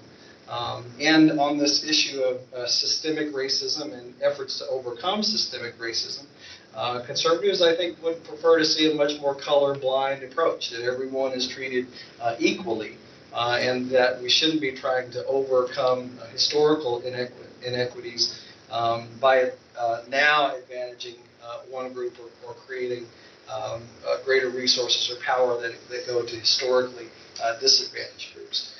So I did want to just lay out the context of this conversation and say that it is politically contentious.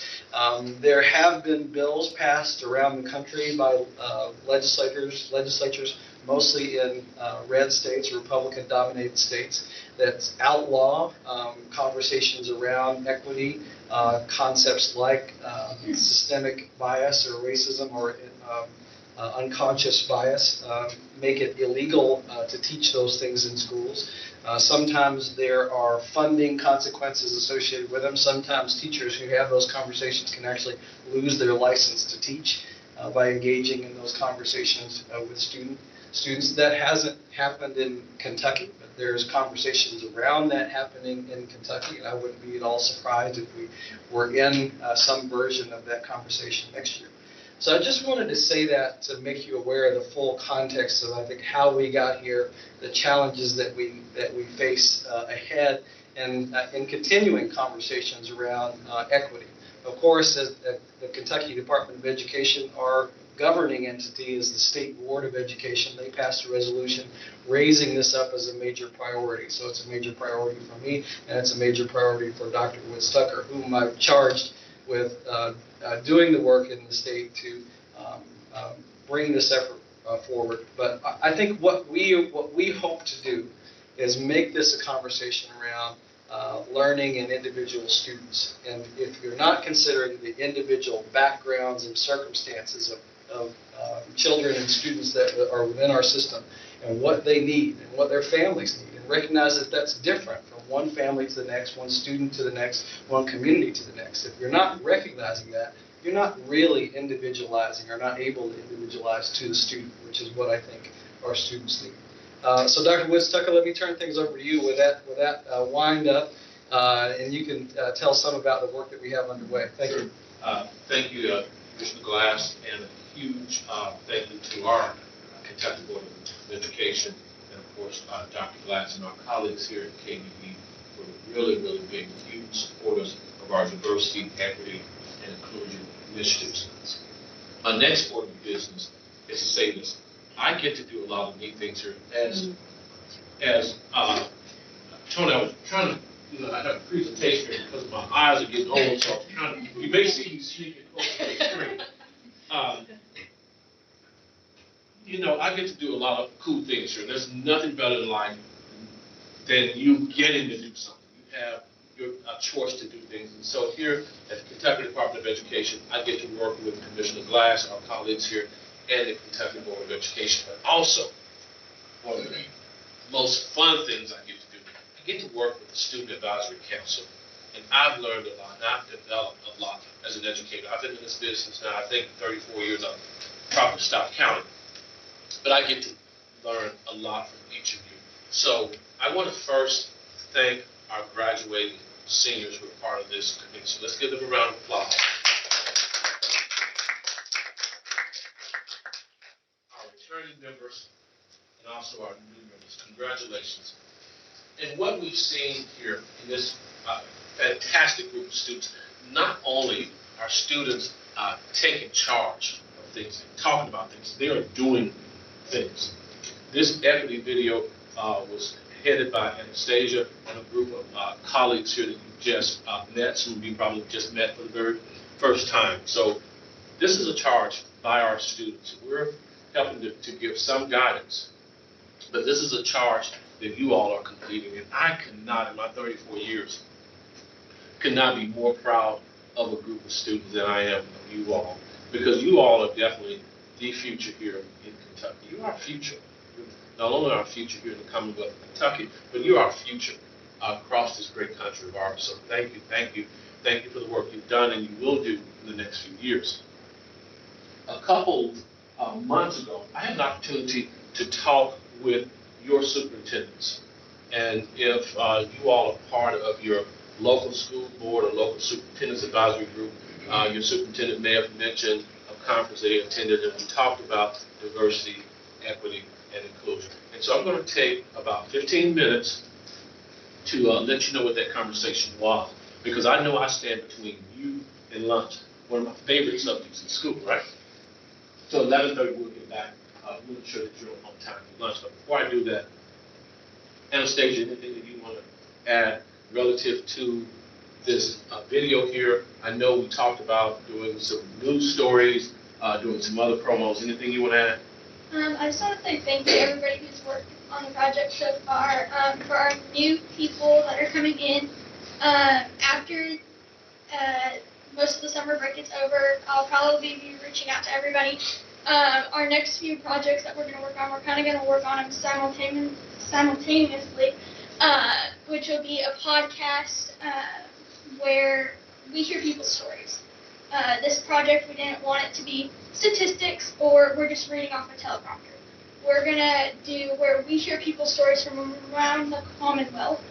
And so students, teachers, superintendents, members of the community, we're going to have them come and speak about what they've dealt with, their stories, and then we're also going to have, if you're interested in writing newspaper articles, and then at some point, once we're mostly back in person and we can hold these, we'll do kind of similar to like human rights simulations, we'll do equity simulations so people can feel like what it's like to be in that situation and understand where those people are coming from. Very good. And we want everyone here to take part, not only here, but also we want you to go back to your school districts and talk about the exciting work that we're doing, the exciting work that you're doing as equity leaders. So let's talk a little bit about the conversation I had with over 150 or 160 of the superintendents here. So just so you know that this is work that's going on, as Commissioner Black said, across the Commonwealth. Next slide, please. So as some of you know, that I'm from Arkansas, and I was so excited to come here to Kentucky. And I've learned a couple things because life is about learning things. So I was excited to be here during Derby Week. But when I found out that Derby Week is not exciting to all Kentuckians, right? I mean, I came to the presentation, I had my seersucker suit on, I started to bring my cap, but I left it home. And I was dressed up. And so I shared a couple facts about Kentucky that I've been learning. I talked about Man of War being one of the most famous horses ever born here in Kentucky, but it was never ran a single race in Kentucky. Then I talked about the Hatfields and McCoys were real life families. They fought here, so I thought I was doing my homework here. And then Garrett Morgan, a former slave, invented traffic lights, and he was not from Cincinnati, as I was told, from Paris, Kentucky. Anyone from Paris, Kentucky? Nearby, Paris, Kentucky. Well, I asked a group of superintendents. No one there was. Some of them had never heard of Paris, Kentucky. So, yeah. Then also, I know there's someone from Breathitt County here, right? There you go. I knew Caleb was from Breathitt County. There was a coal mine fire that was going there that's been burning for 50 years. So I talked with the group.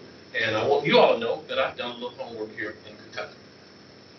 Some of you are probably saying, Dr. Woodstock, probably do a little bit more homework on your facts. So one of the key things I pose, key questions I pose to our superintendents is that how can we personalize education? You heard Dr. Glass, you heard Tony talk about Mrs. Counselorship talk about, this is about students, personalizing their education for every student in Kentucky, all 655,000 plus students here. That's what diversity, that's what equity, that's what inclusion is about, personalizing the education. And you heard that through the video, ensure that every student is successful here. So what our goal is for the school community is to eliminate opportunity gaps to ensure that all students, regardless of their economic background, regardless of their gender, regardless of their ethnicity, regardless of the main language spoken at home, is successful. That's the work that we're doing here. We're not in the business, and I'm speaking for Thomas Woodstock, we're not in the business of promoting any critical race theory agenda or any other agenda about that. As you heard here, we want to ensure that every student is successful here in Kentucky. Next slide, please. So what we talked about and what you heard in the video is the difference between equality, equity, and you heard justice. Equality is really giving everyone the same thing. I have 4 children. all different ages, all different sizes. And I really like certain types of shoes. Let's say I like Air Jordans. What it would be if I went out and purchased 4 pair of Air Jordans the same size? Would that be really impactful to our students, to my kids? Would it be impactful to students here in the Commonwealth if we gave every student everything, regardless of what their needs were?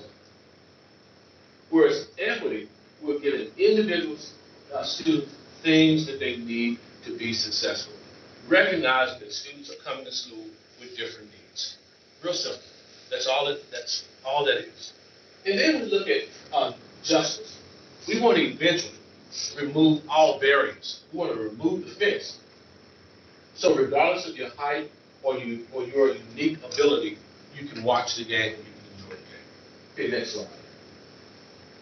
And so, as you heard a few minutes ago, in July of 2020, your Kentucky Board of Education passed a resolution affirming its commitment to racial equity in Kentucky public schools. That was huge. And that was one of the main draws for me to come here.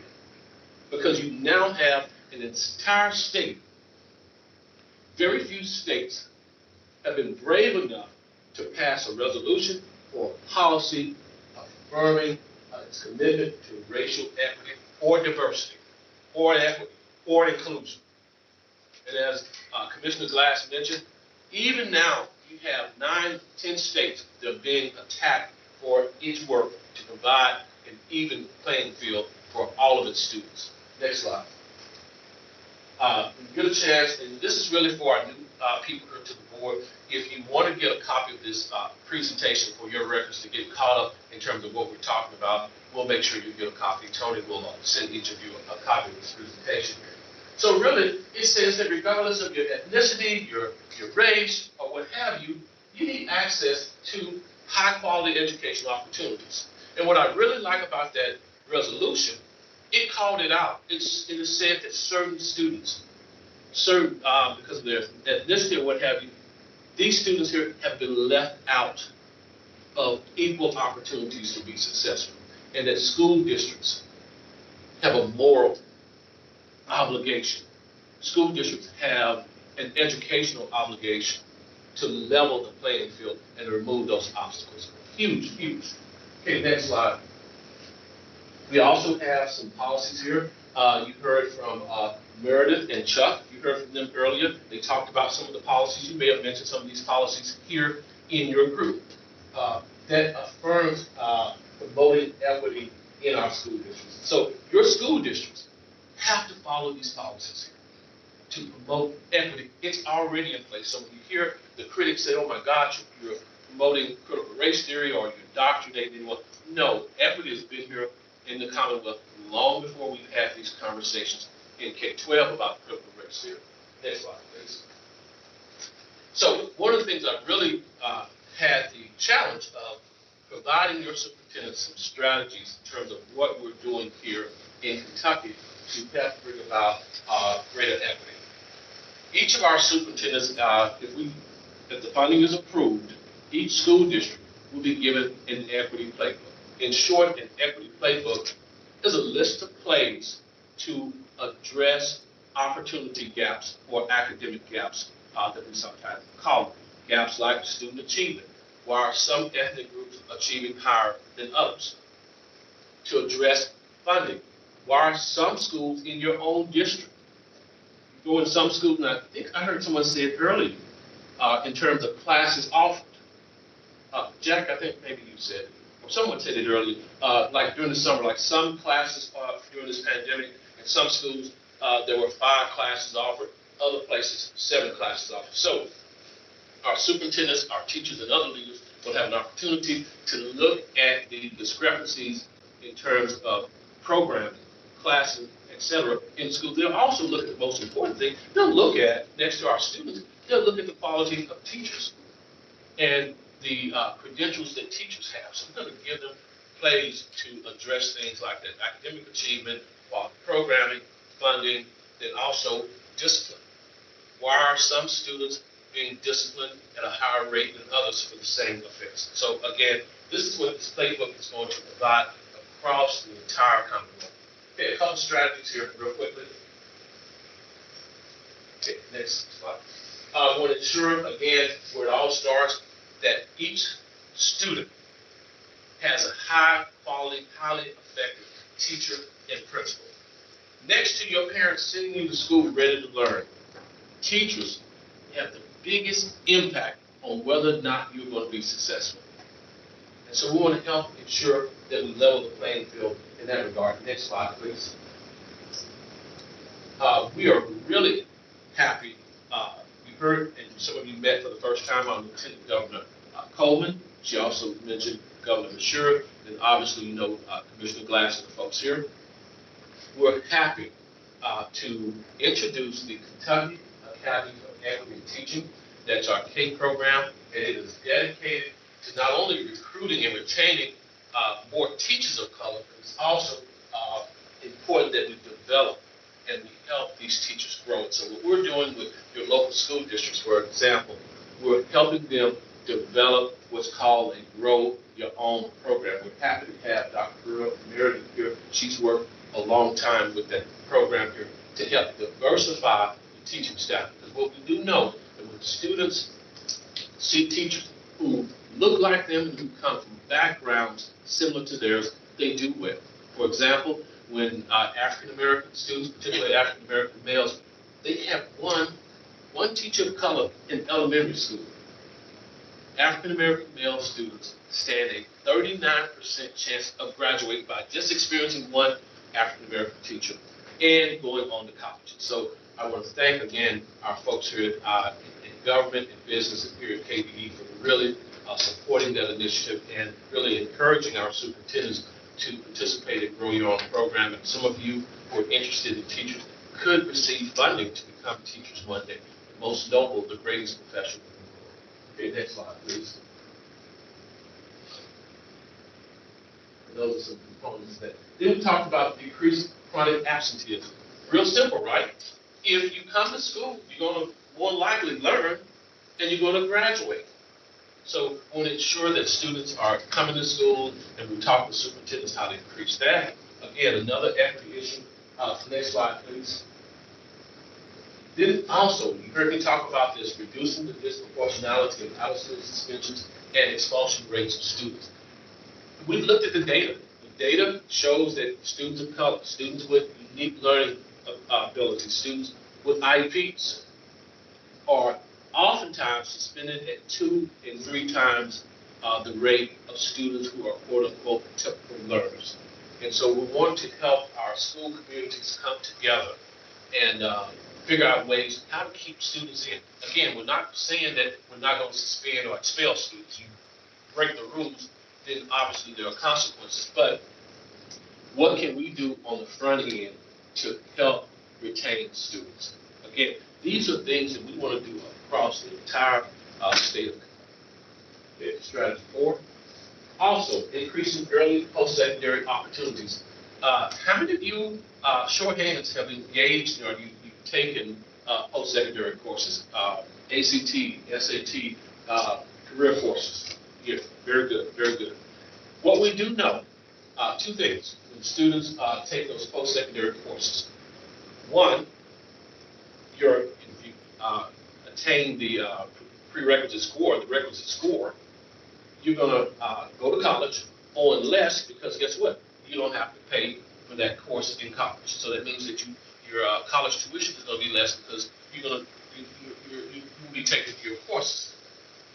The second thing we do know is that students who take these PSEOs here go on to college, they graduate from college, one, at a higher rate than students who don't. And we also know this for a fact, that they finish at a higher rate, as I said, and they go on and they're able to get better paying jobs. So we want to increase these opportunities for students as well. Okay, next slide. Hugely important, embedding cultural competence in all aspects of school practices. We hear over and over again that students are saying that they wish that they had a teaching staff, administrative staff, or superintendents as I was for 13 years, that really understood students' cultural background. What we know from practice and what we know from research, and you all certainly can tell us as well, that when people appreciate our background, they appreciate our culture, we're more engaged in school, we feel valued. And so that's what we really need to do, because there are students, as Kate said, that there are students who said across the Commonwealth that they don't feel valued, their families don't feel valued because their culture is not celebrated. And when I mean culture, I don't mean just ethnic culture. It could be a religious culture. It could be students from Southern Kentucky not feeling as if teachers can relate to them, or students from the inner city saying that teachers, principals, and superintendents can't relate to them. So we really want to ensure that we're embedding cultural responsiveness in the curriculum and and it starts with the village. And we're asking everyone to come into the community. We're asking every villager to be responsible for helping to help educate our students. We finally figured it out here in education after nearly 400 years that we can't educate our students alone. We have the best students in the world, make no mistake about it, but we need the resources of our community. And we need you all participating in the community. And that's why internships and volunteerism is so important in our schools, building that relationship with our community. And next slide, please.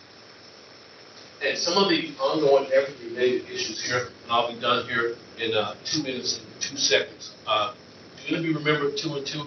Because some of you said you Googled and you had someone smile, so you may remember 2 and 2. That's from an old game show. Some of you remember, or you Googled, this is a bill, but I'll give you some homework. It was a famous game show that your grandparents may know in 2 and 2. I'm going to be finished in 2 minutes and 2 seconds talking about some of these equity-related issues here. We continue here at the Kentucky Department of Education, updating our standards to ensure that every student, pre-K through 12th grade, has access to high-quality standards. We're also working with one of Commissioner Glass's councils. It's a council of chief state school officers. It's a council of all heads of state departments of education in this country to ensure that we have high-quality instructional resources. So we need the standards so your teachers can develop the curriculum and your principals can develop the curriculum. But you also need access to high-quality instructional resource materials. So we're doing that, and we want to make sure all of our school districts and all of our students have that. Also, not only, and you heard this very clearly, which I think is part of the impetus of the governor's initiative, as well as the lieutenant governor's initiative in focusing on mental health. We want to ensure that our students are sound academically. We want to ensure that we take care of the social and emotional and behavioral needs of our students. And so you'll hear an MTSS support project going on across your schools here in Kentucky. So again, ensuring that we're taking care of students academically and behaviorally and provide that social and emotional support.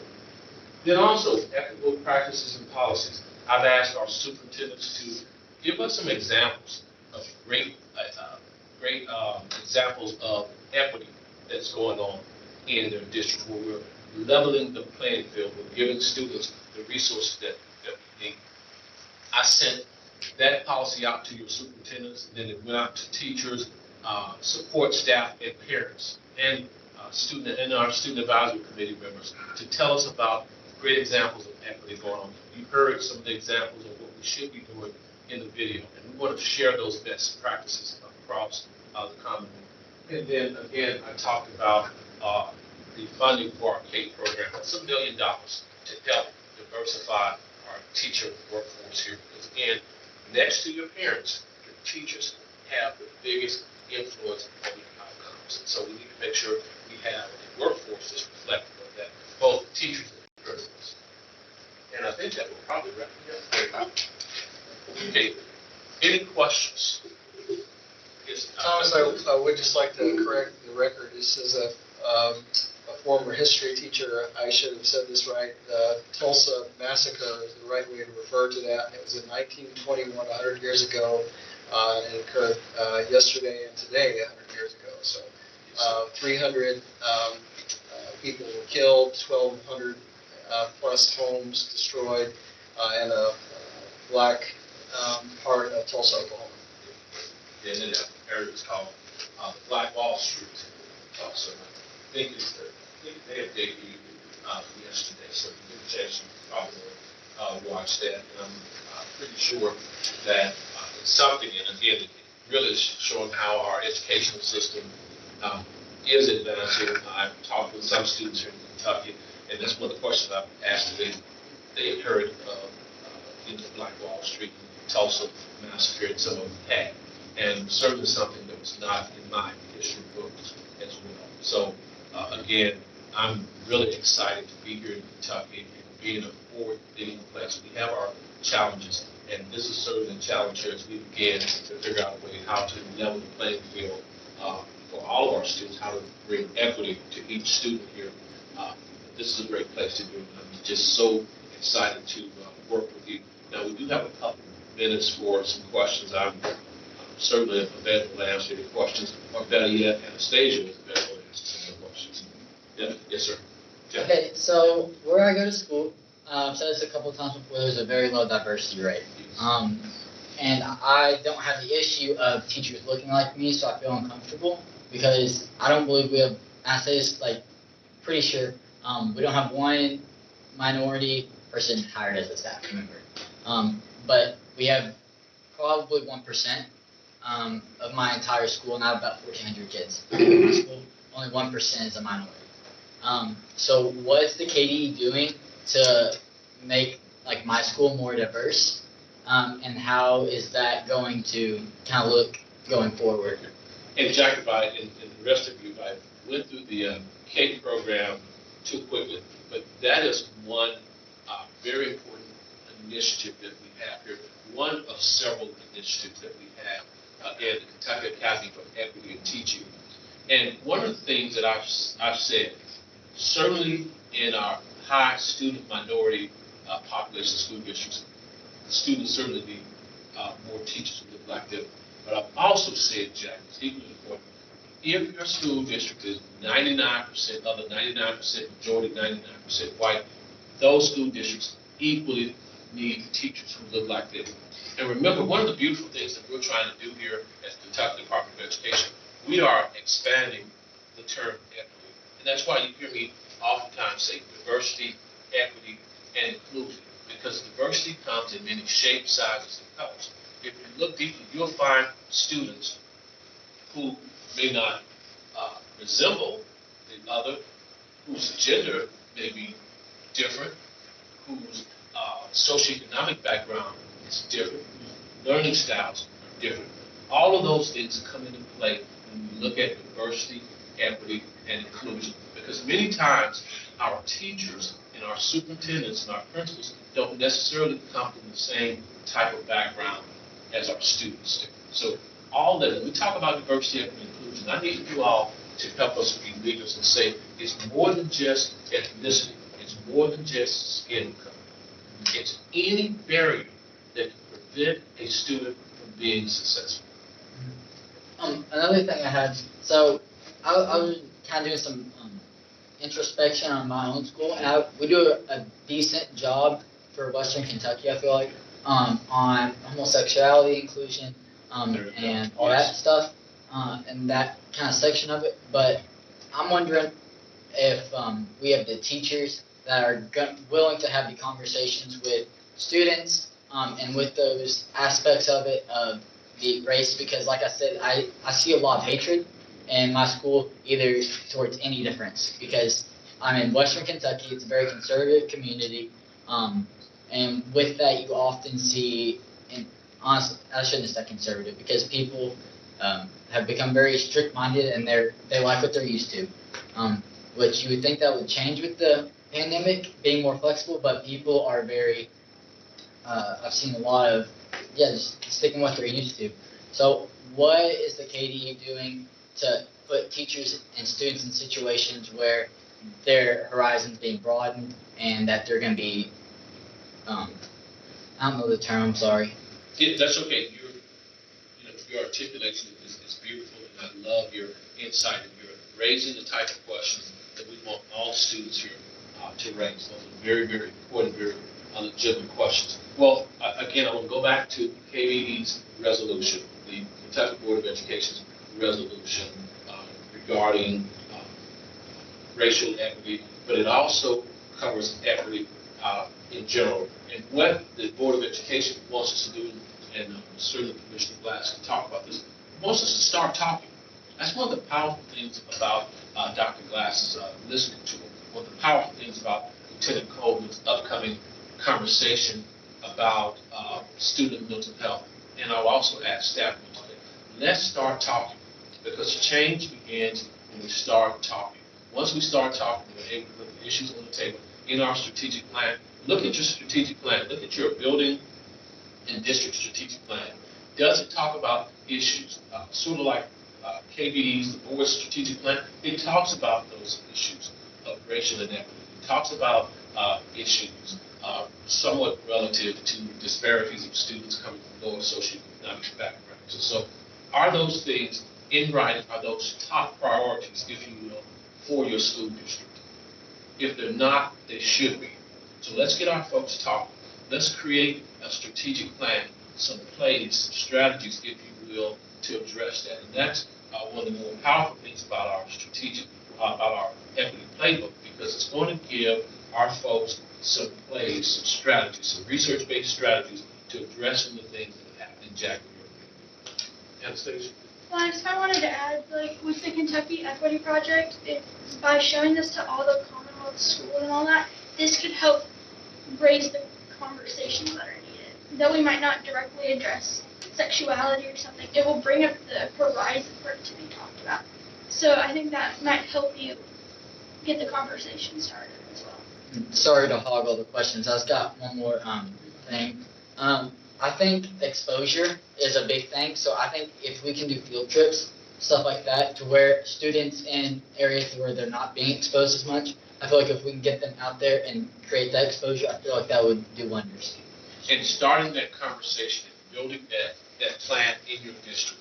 And it's going to be different from district to district, what we're getting at, because the ethnic, gender, religious, and language spoken at home are going to be different from school district to school district. So there's no one size fits all. Yes, sir. So I have a question about like the recruitment program for like a diverse like workforce. So what are like some of the incentives being offered, and like what are the development programs and like the retention programs going to look like? Because I know in like some other rural areas in the country, there are recruitment programs for like fresh college grads or like teachers from a diverse set of areas. But the problem is that they only stay for like 1 or 2 years, because it's an environment which they have trouble adapting to, like maybe like for college grads, you know, there's not a lot going on in the areas they're teaching in, so they leave pretty quickly. So what can be done differently to sort of retain those teachers? And we want to make sure that the students get a full description of the K program. It addresses that fundamental question that you're asking: how can we do a better job of retaining our teachers? Well, one, we're going to part of the attraction to the program once our folks are accepted in it: loan forgiveness, tuition reimbursement, and there are some things that are already out there now. The government pays for, and some states will pay for teachers who come in some of the rural areas, hard to recruit areas. There is a federal state loan forgiveness program. Each year that you stay, more of your student debt, student loan is forgiven, and we're doing that. That's a small part of K right now. Another very attractive piece that I do like about the K program is that it's going to provide you with a mentor, because sometimes, and I think that's what you're getting at, folks are lonely. Let's say you have someone who lives in a rural area, and then they're hired in an urban area which is totally different from them. along the preparation in the CAPE program, the teacher preparation program, they will be provided a mentor, and they'll also have conversations with an ambassador. They will be given some opportunities in terms of how to be successful. And then again, it's always great in this program here to know that you're going to have some of your loans paid for, some of your debt forgiven. I think that's one of the biggest reasons, one of the biggest draws next to it, wanting to give back. And also having a cadre, a cohort of folks who are in this CAPE program that have focus groups to learn from each other. Yes, Gary. One thing that I'll say, it's not really a question, more of a comment. First of all, I'm really thankful that I've had the opportunity to work alongside you on some of these initiatives and to have these discussions. And as Jack indicated earlier, these discussions in rural communities where minority groups are even more divided, they're difficult to have. And so I think in the wake of the deaths, the murders of Breonna Taylor and George Floyd both, I myself was looking for a way to advocate for change, for equity, for equality, for inclusion, and so on. And, Dr. Glass, as you mentioned with the Tulsa Massacre, I had not learned about that until just this past year. And I think also in sort of, as you mentioned, with standards earlier during the presentation, my mind automatically went to Juneteenth because that day is so significant in our history, yet for so long it was overlooked. So that's another thing that stands out. I have a lot of thoughts on this. I really appreciate the presentation. Yes. This is shifting a little bit away from the teacher workforce and more of a niche kind of problem that I've been hearing from a lot of friends that are in school districts where there is an independent district, county district, or then other school districts like JCPS where there's a lot of different schools. And recently, my sitting district, which is the Danville Independent Schools, and then the Boyle County Schools, has been seeing a lot of white flight. And we've had a lot of rich white families that used to go to Danville Independent Schools moving to Boyle County Schools, which is predominantly white and predominantly extremely wealthy. And it has caused a lot of problems in our school district because now we have an increase in influx of more and more students who are struggling due to a lot of socioeconomic factors. Additionally, we have one of the highest two or more races populations in the state. And the schools are just kind of becoming more and more segregated, and problems are becoming exacerbated because of that, and funding is leaving schools. And I see that a lot in other districts like JCPS, where we're seeing students kind of leaving schools and schools becoming more and more segregated, which leads to a whole other host of problems with performance and disciplinary measures and not having teacher representation. So I'm curious if there's anything that the department is working on or other efforts to try and combat this issue of families leaving districts and kind of these schools becoming more and more segregated. Well, first and foremost, I've never heard a young person articulate the issue as well as you have. So, I'm really blown away with your insight, your articulation of this issue. And I don't know Dr. Glassman to answer this, and I can guarantee he'll really hit a home run with this. From my personal experience, growing up, then going at the end of Jim Crow, which is legalized apartheid in America in 1965, and I've been born 1 year before, I would not have been able to be born in a hospital. And I'm at a stage of several others know this. And in 1971, I went to a de facto segregated school, like what's happening right now. And so, what made my educational career a success was that we had parent structure that demanded a higher level of accountability from the school system, demanded more of us. And our town poured all this money into ensuring that we highest quality teachers.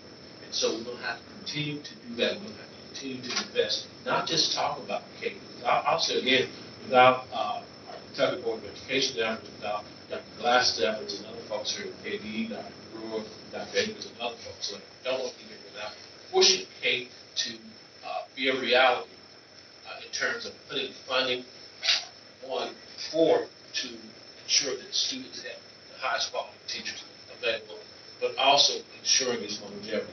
It's going to be huge to combat those things.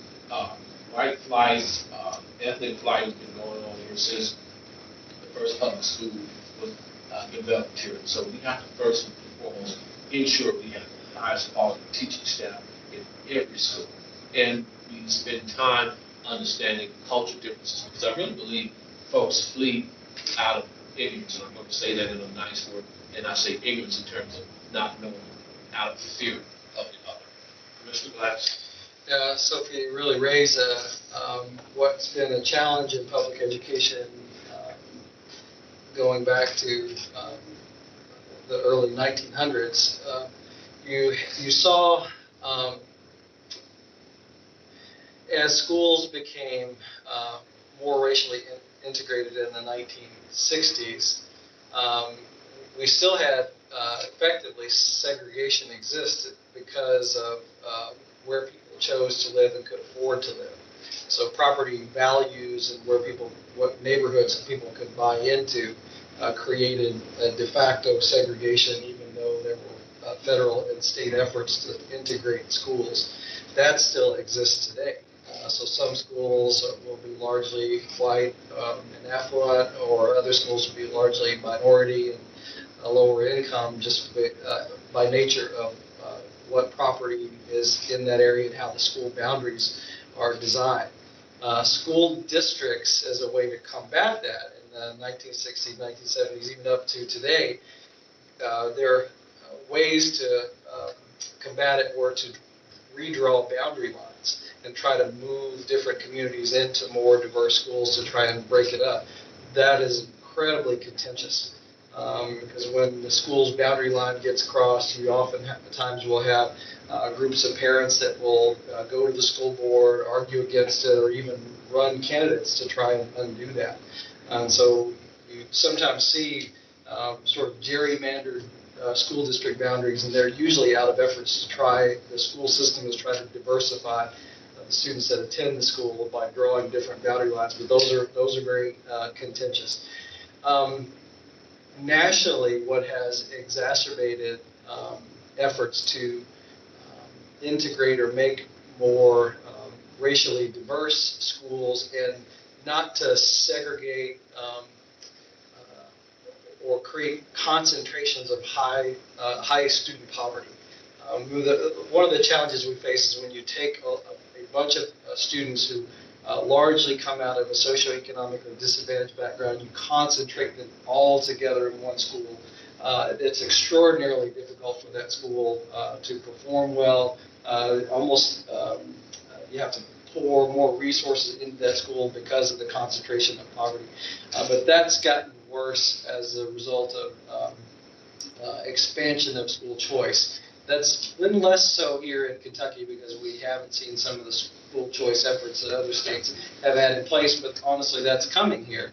And there are some positives to school choice, but one of the downsides that we see is it exacerbates the white flight and the inequities, especially when we understand that parents who take advantage of school choice are more likely to be affluent, upwardly mobile parents who can do without the transportation support, sometimes do without free reduced lunch supports, sometimes do without language supports that quote-unquote schools of choice will stand up and operate without. So it's one of the things that Thomas and I have experienced in our careers working in public schools is when we see the widespread expansion of school choice, you do see some positives around more diverse school options for families, more niche or tailored school options for families. Those are some positives that we see.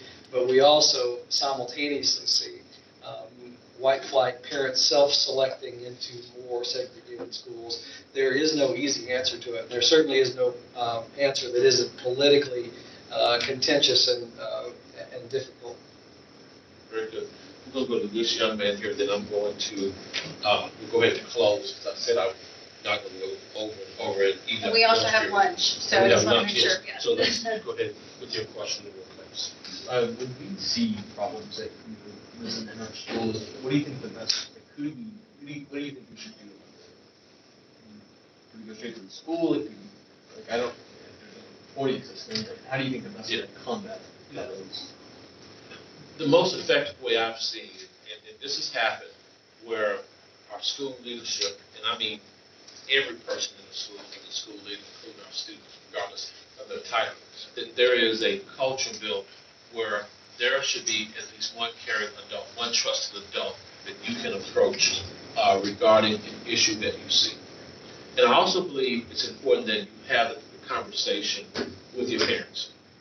And then you look for allies, your friends in the school, that you can talk this issue through. The allies could be classmates, could be your counselor as well, your school counselor as well.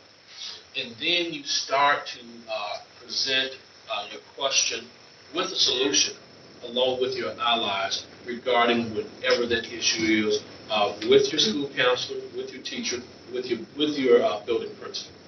So again, the point I want to make here is that you want to have someone that you can reflect or someone you can have conversations with regarding whatever the issue is. So starting with your allies and then moving to school staff members you feel safe talking with. 30 seconds here, folks. This has been a tremendous hour of engagement with you. I am uplifted. I know there are a lot of trials and tribulations and challenges ahead of us.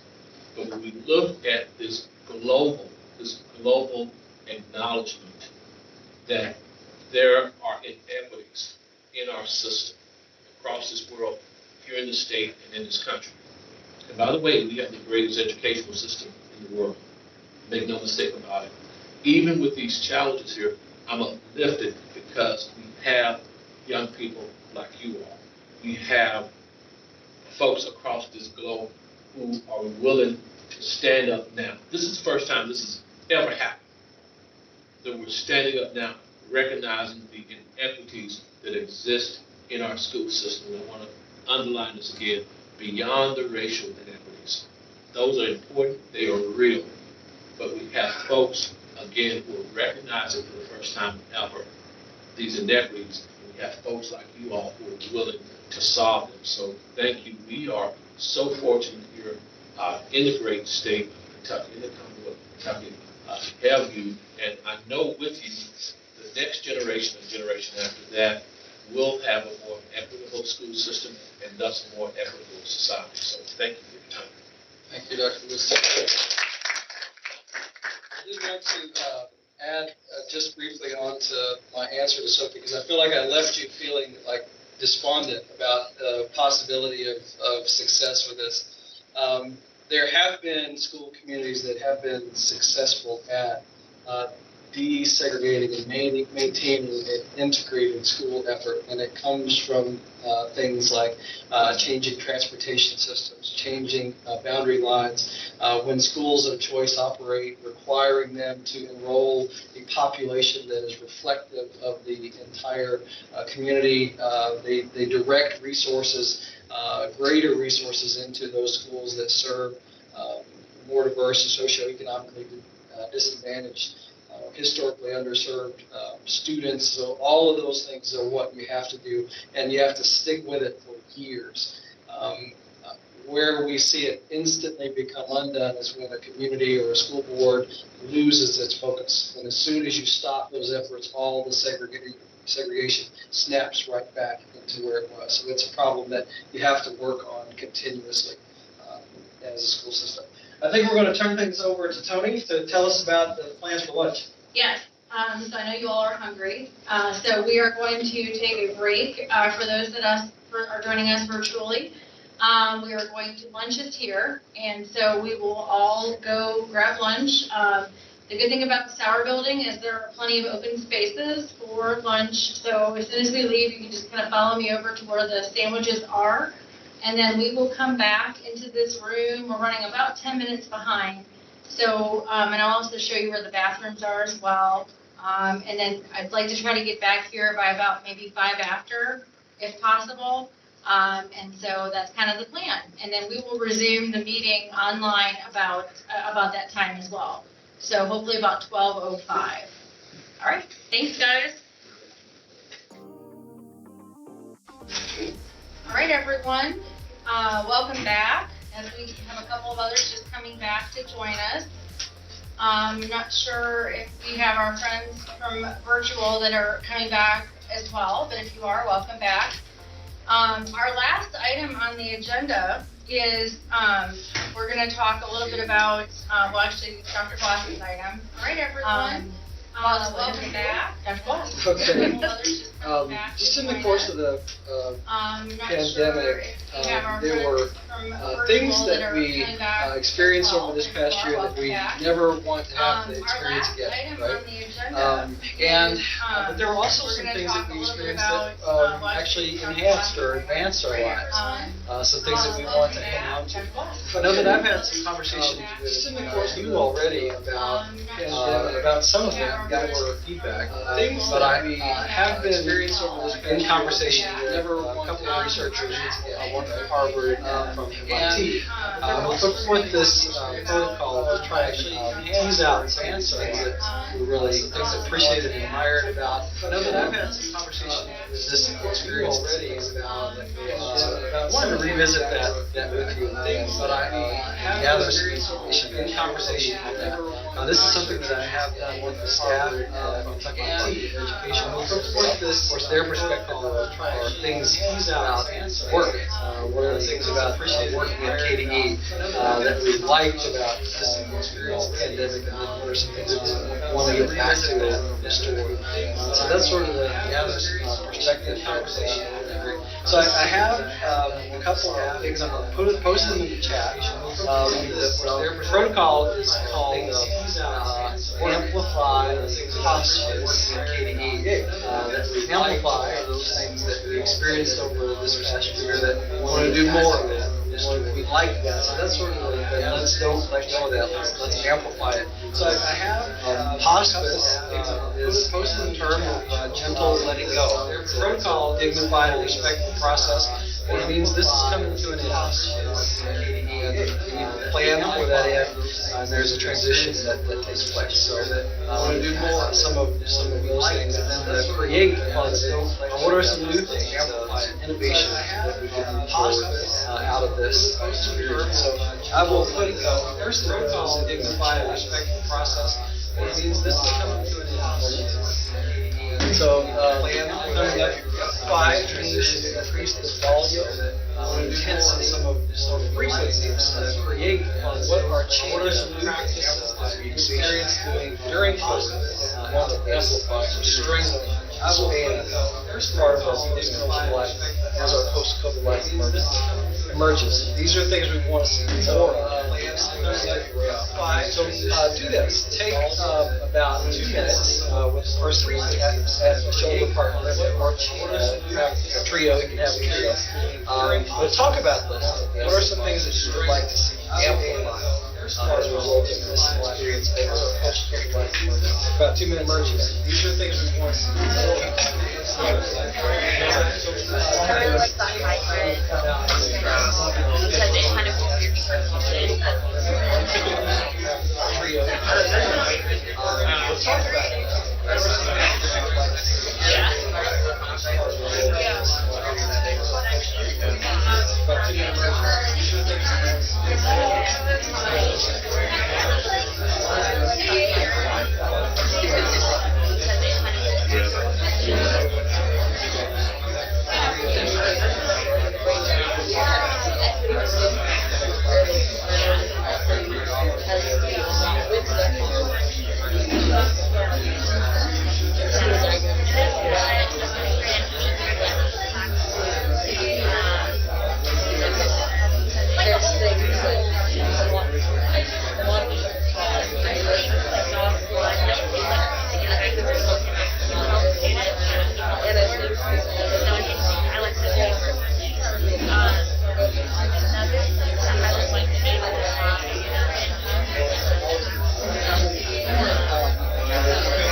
We got one more minute.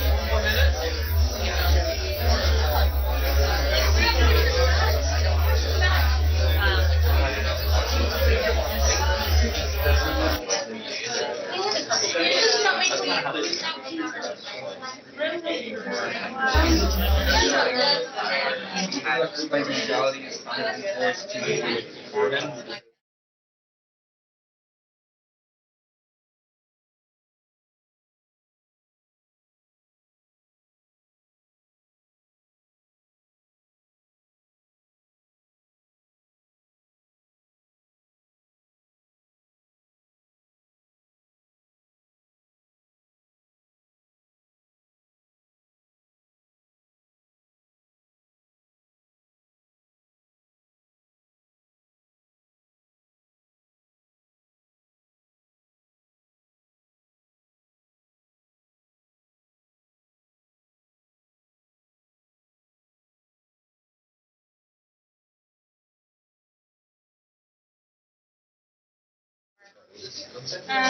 Come back together in 5, 4, 3, 2, 1.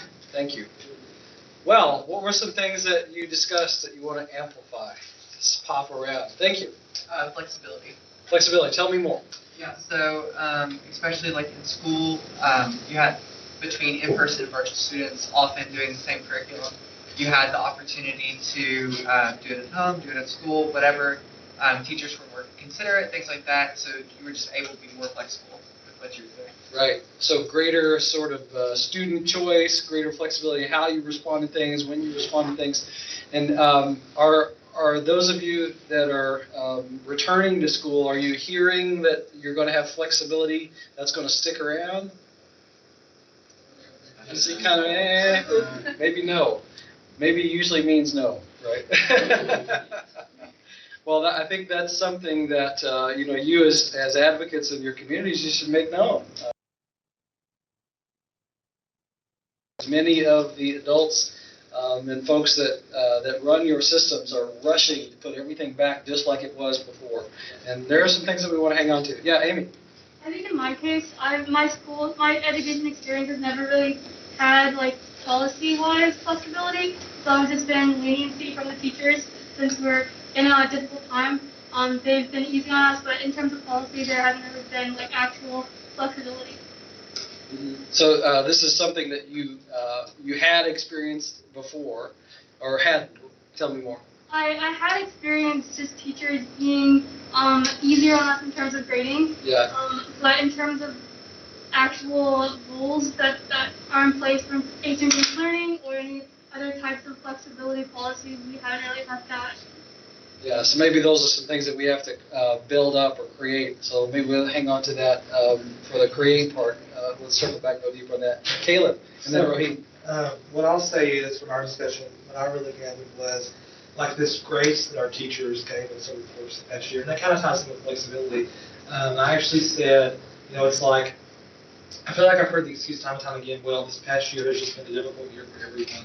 Well, in a lot of cases, every year is a difficult year for students. And so, kind of carrying that. And I think that ties in maybe to what Craig said. Yeah. So we talked about how, like with the public health crisis, and it's affecting every single student, every person involved in education, like the pandemic affected them. And so I saw a lot of my peers who didn't really care about news before, like becoming advocates for something. Watching the news, reading, educating themselves, and I'd like to see that continue. Continue that, all that information that's available, sifting through it and making sense of it.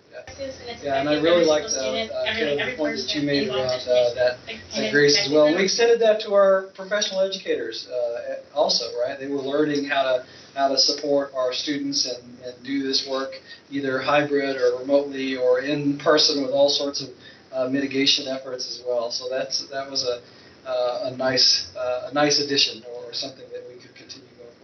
Roheen, and then let's step over to Sam. Yeah, so we discussed one of the good things that we experienced was the organization in terms of assignments, like with things like Google Classroom. We were able to see like what assignments we had to do by when, and it was a lot more clear than before, where like we'd have to keep track of everything on our own. It was sort of all in one place, so it was easy to keep track. I have heard that from other students as well, that they really appreciated sort of the one-stop shop where all of the assignments were taking place, that there's one system that the teachers were using to sort of standardize that and made it really easy to access and keep track of everything. Great, thank you. Sam? One of the things that I notice is that our school and my site-based decision-making council is that they had we kind of addressed a lot of like very hard topics. Like our poverty rate increased like threefold overnight pretty much. And so we had to, or the council had to come up and we addressed like how do we get food to people and like what do we do about like snow days and all these things. And I think we've kind of systems that never really worked, we've now really addressed. And I think these hard conversations are what we need to keep on doing, you know? And I think it's made it a lot more efficient, a lot more better. And I'm very happy with what my school system has done. Yeah. It was amazing how we found flexibility to keep doing really what the essential things were, like feeding communities. And it also made me realize like how many constraints we put on ourselves, right? That we made up our own rules. And that maybe that'll lead into this next conversation around hospice. What are some things that we need to let go of? Yeah. Yes, Anastasia. I would say the ability to adapt. Our school system really didn't have NTI before, but they were able to make it a flip pretty much through a weekend. It didn't go that bad, but I think over the summer with them being able to adapt it even more made for a more successful school year until we went back in person. Mm-hmm. Right, and the continuation of that I think is building on that flexibility comment from before. If we go through periods where there are natural disasters, as Caleb's community experienced this past year with flooding, that we can, or if there's a weather or ice storm, we can shift to that. But several of you have noted that continuation. Some students want to continue that sort of flexible model going forward. Any other concepts or thoughts that were raised that we haven't touched on? Go ahead. Yes, I know that earlier, it's been a couple months now, I talked about in one meeting how with the flexibility, the virtual learning could potentially allow for students who are homebound due to illness or due to other issues relevant to experience education in a more, I guess, normal way. That whereas if they're visited once per week and assignments, and I think it also creates a great communication channel where barriers once existed. So I think it's something that when it comes to the non-traditional instruction through virtual form, it's something that can be continued to develop. Yeah, we saw that it was possible for students working remotely and students that are working in person, as we see with our students that we have joining us via Microsoft Teams today, that we can do this together and we can find ways to keep everyone working together. And there may be instances where that's necessary. If a student has a medical fragility and they're not able to come in, or an injury, or they're traveling, something's happened in their family where they're not able to be there. We're sort of shaking this idea that at school in the building is the only place that learning happens, when of course we know that's not the case. Any of our students that are joining us remotely want to jump in? I'll jump in. My brother is actually immunocompromised, and he found this year to be one of the best school years he'd ever had. He would use the home hospital program, so he would have visits, but he really loved Google Classroom, and he learned a lot more. And I feel like that's one of the greatest things that's come out of this, is that students are excited to learn. Want to jump in? Students that weren't in the building that normally would be, they wanted to be back, I'll jump in. And they all wanted to learn. And teachers also took a greater look at our students understanding what we're putting out there, and I think that was really beneficial. Yeah, it was a real intentional effort to incorporate people who couldn't be there in person, that we wouldn't have otherwise had.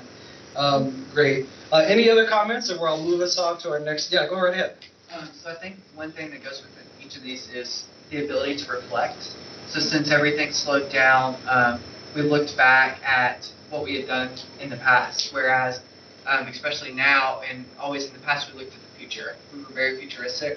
And since we had to slow down and had that time to reflect on what didn't work in the past, we really built up our schools. Excellent. Thank you. Excellent. All right, we'll shift to the second part of this protocol, which is the hospice question. Hospice is a gentle process of honoring and also letting go. What are practices or patterns that we have learned from but now moved past, that have outworn their usefulness to us? These are things that we should bring to a respectful end. So a lot of things were disrupted in schooling over this past year. And there may have been some things that were disrupted that you think, I don't ever need to go back and do that again. So what are some things around that hospice? And for those that are joining remotely, I'll paste that question in the chat. But for the next 2 minutes, please discuss that. What are the things that we should hospice? It's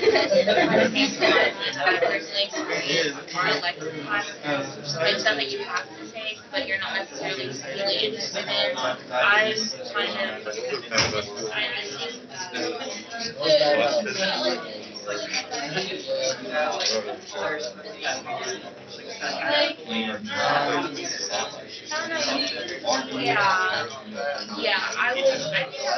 to say like take online electives, that's letting go, kind of like hamper, so never mind. But yeah. I don't even remember if we said that. I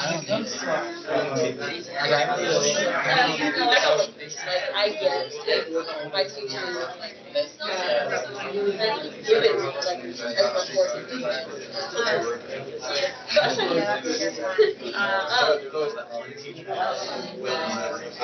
no, if he still hasn't got all his grades, that's why it's like, but it's free online. I think another thing how understanding I don't know. It's like on a PowerPoint, like a pattern, like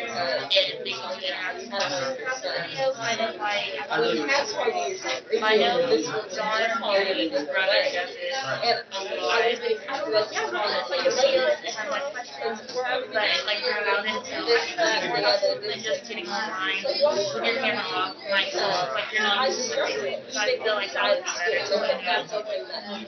I hope. But I think that's something that, just having notice, this helps. Take one more minute. Yes. And I hope the whole school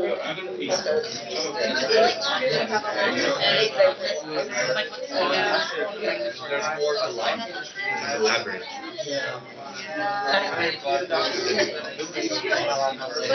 Yeah, because I think like I got a lot of my stuff in the house and like how much I was I don't know. It's like at first, like we're expecting it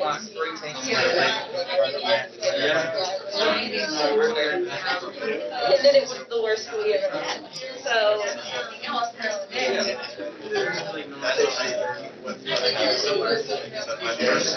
You work so hard to get, like, I don't know, a good amount of iron, 15 more seconds. It's interesting how yeah, that's exactly too. So split thing at the end and then got it. Come back together in 5, 4, 3, 2, 1. Thank you. Okay, so what are some things that have worn out their usefulness to us and it's time to let go of? Yes, thank you, Jack. The independent aspect of it. So like at the beginning, it was really good because you had to learn how to do stuff on your own.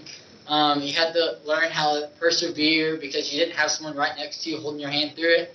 But now it's to the point where like I'm done being by myself. Like I just want to be with people. We want that connection, right? Which is why it was so exciting for us all to be together. The relationships and stuff like that. Yeah, thank you. Yeah, Caleb, and then So our discussion sort of took two different directions. First of all, we talked about things that we hope we can leave behind now that we're sort of toward the end of the pandemic, from the pandemic. So we talked about Zoom and like virtual meetings, and we hope we can get back to in person. Yeah. And then we also talked about, after that, we talked about things that we wish that we hope to leave behind pre-pandemic, right? And so one of those things that we mentioned was this busy schedule, this idea that in order to feel accomplished or successful, that one's schedule has to be full, to the point of sleep deprivation and so on. So. Right. There was a little, the flexibility that was mentioned earlier, that is something that we want to hang on to. That we experience, that not everyone's rushing to get back to the rush of life as we knew it before, right? There are some things that, a better balance in some ways that we were able to restore. Kate? Well, based on Jack and Caleb's answers, I'm kind of estimating this is going to be a central theme, but we talked about wanting to leave behind the disconnect, and not even just between students and teachers, but really students and students and the whole school community, and just not having the relationships and then the actual value of in-person education, because there's a big difference between being in a classroom and having the interactions and then just seeing it online, and then especially when there's been a big hesitancy in a lot of students to even participate online and just staying on mute and staying with their camera on. Mm-hmm. Yeah, there's so many things we need to work on together as schools, as communities, as a state, as a nation, that we hope will be easier when we can sit down and talk to each other. Right? Yeah, excellent. Yeah. Kind of similar. Logan and I were talking a lot about like class structure and like how a lot of times Zooms, at least they started off with like listening to a lecture for 15 minutes just as you were in an in-person class, and like how that was not effective. Because that was awesome in person too. Yeah, exactly. It was really ineffective online, and like was still very ineffective in person, and kind of like potentially shifting, and like you said, that your school put caps on how long teachers can lecture, and that your teacher can't lecture more than that, and time had to be spent doing other things, whether that's Are they keeping those, Logan? It's like the 30-30-30 model. I don't know. And then also, like, shifting what you said, when people were in person, it was a lot of, like, sitting in silence working on your own work, and kind of shifting away from that and going towards a more collaborative structure where people are able to stay engaged and involved. Yeah, that's one of the things I saw. Remember last year when everything shut down, and a lot of people were thinking, well, this will just be for a couple of weeks or a couple of months. And we shifted to all these online formats. You saw educators try all sorts of things. Some would stand up and they would want to deliver their lecture from behind their podium in their kitchen table now, exactly like they would if they were in the classroom. And other teachers said, I'm going to stop that completely. I'm going to throw everything over to the students and let them figure it out and navigate their way through it. I think what we discovered is there's some balance in that, right? You need some support, some direct instruction, somebody to kind of explain things and walk things through with you. And then, as Logan was talking about at his school, there is some individual work, some practice, some flexibility that you can have and should have as a student. So finding that balance is one of the things I think educators got better at last summer. When we came back to a lot of hybrid or remote learning, NTI learning, it was better. Things had improved, and we continue to get better. Yeah, thank you. Anastasia? I mean, it kind of goes along with what everybody's been saying, but like the lack of a bond, like a bond with a teacher. I mean, I've had the same teacher for a few years because he teaches a specific course, but I think like some of the teachers that I've had this year that I've never known, like the bond wasn't there, so we couldn't just like have a conversation. It was always strict lecturing, and then we'd get off. Like we couldn't just have a talk as a class just about like what's going on. It felt very like scripted. Like we just couldn't open up at all. Yeah. And I think that's what we missed. But now that like some of us are starting to go back in person and we're being able to socialize, I feel like that's helped. But there's still that lack of a bond. Right, absolutely. And last year when everything shut down, that was the strength that we had as we were having to shut down after almost a whole school year of building relationships. And then when we came back, we didn't have those. And it was, I think, really difficult for our students to pick that up. Our family relocating from the Denver area to Lexington. Our kids were moved into a community that didn't know anyone, didn't have any friends, and then they were working remotely at school. So we really saw, particularly with my daughter, we were really afraid for her to just see her slinking away, losing a little bit more of her every day. And then once she was able to make that in-person connection with an extraordinary teacher, it made a world of difference. So we experienced that ourselves. And then here, even working, it feels like all of our meetings are scheduled down to the minute. We don't really have that chance to get to know each other as people. So definitely. Yeah, thank you. Yeah, go ahead. This is sort of branching off of what we had discussed, but I wanted to add on to what Anastasia had mentioned. One thing, I totally recognize how it was very difficult to make a connection with teachers for many students.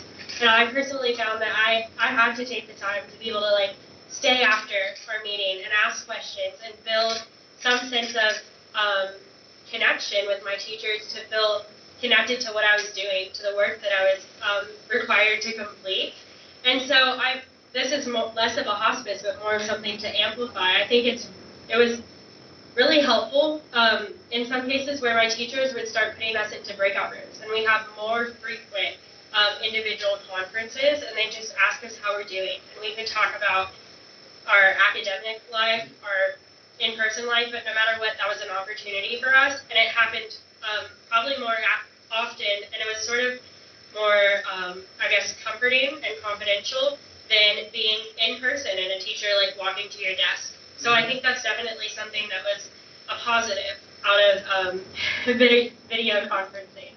Absolutely, yeah, and I think that's something that may continue. I mean, in some ways, we were able to personalize for people in ways that we hadn't before. Yeah. I also mentioned that our parent-teacher conferences, having virtual opportunities instead of like requiring a parent to come all the way over just to discuss a matter that may not be very time-consuming in some sense, is another really great part of our virtual learning experience. Great, thank you. I'm going to pause here and see if our folks joining online want to contribute anything, and then I think Jack and Kate both have some final thoughts on this topic.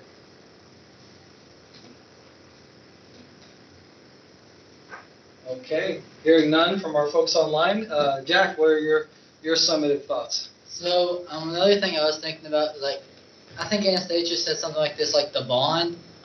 Even while we were in hybrid, I had a really good relationship with a teacher I had, and I actually took his class just so he could be my teacher. But I saw like it was a lot more closed off whenever we were on virtual. Whenever we were in class, we were joking around. We were, creating that bond, and then whenever it was hybrid, it was over a computer screen. It was hard to do that. And then another thing, I'm just kind of ready to get rid of this thing. That's another thing. I'm not even gonna be soft about it. I'm just gonna get rid of whenever I can. So.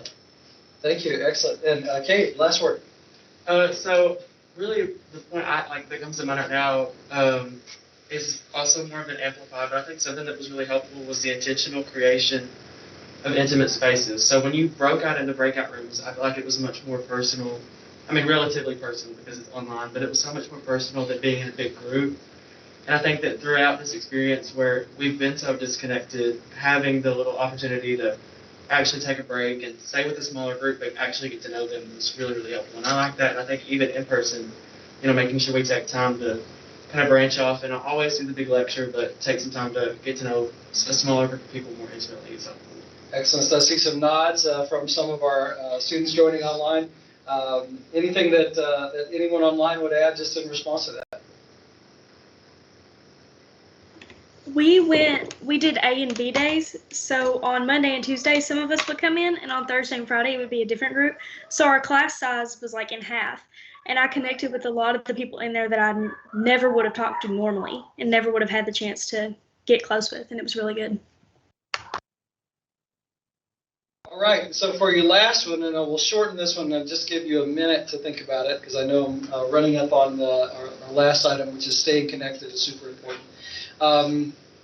based on this experience, what would you create? Looking forward, what advice do you have for educators, policymakers, those who make decisions about schools going forward?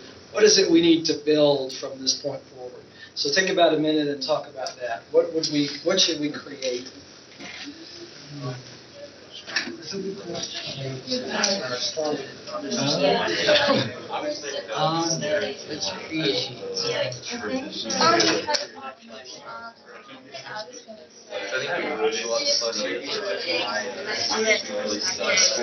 create oh yeah, like surveys.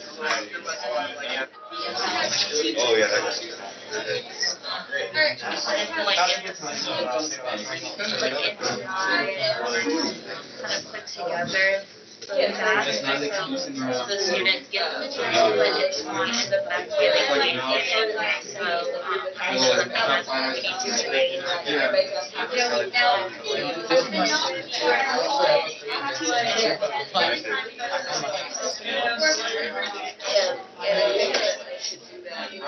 Instead of just because I'm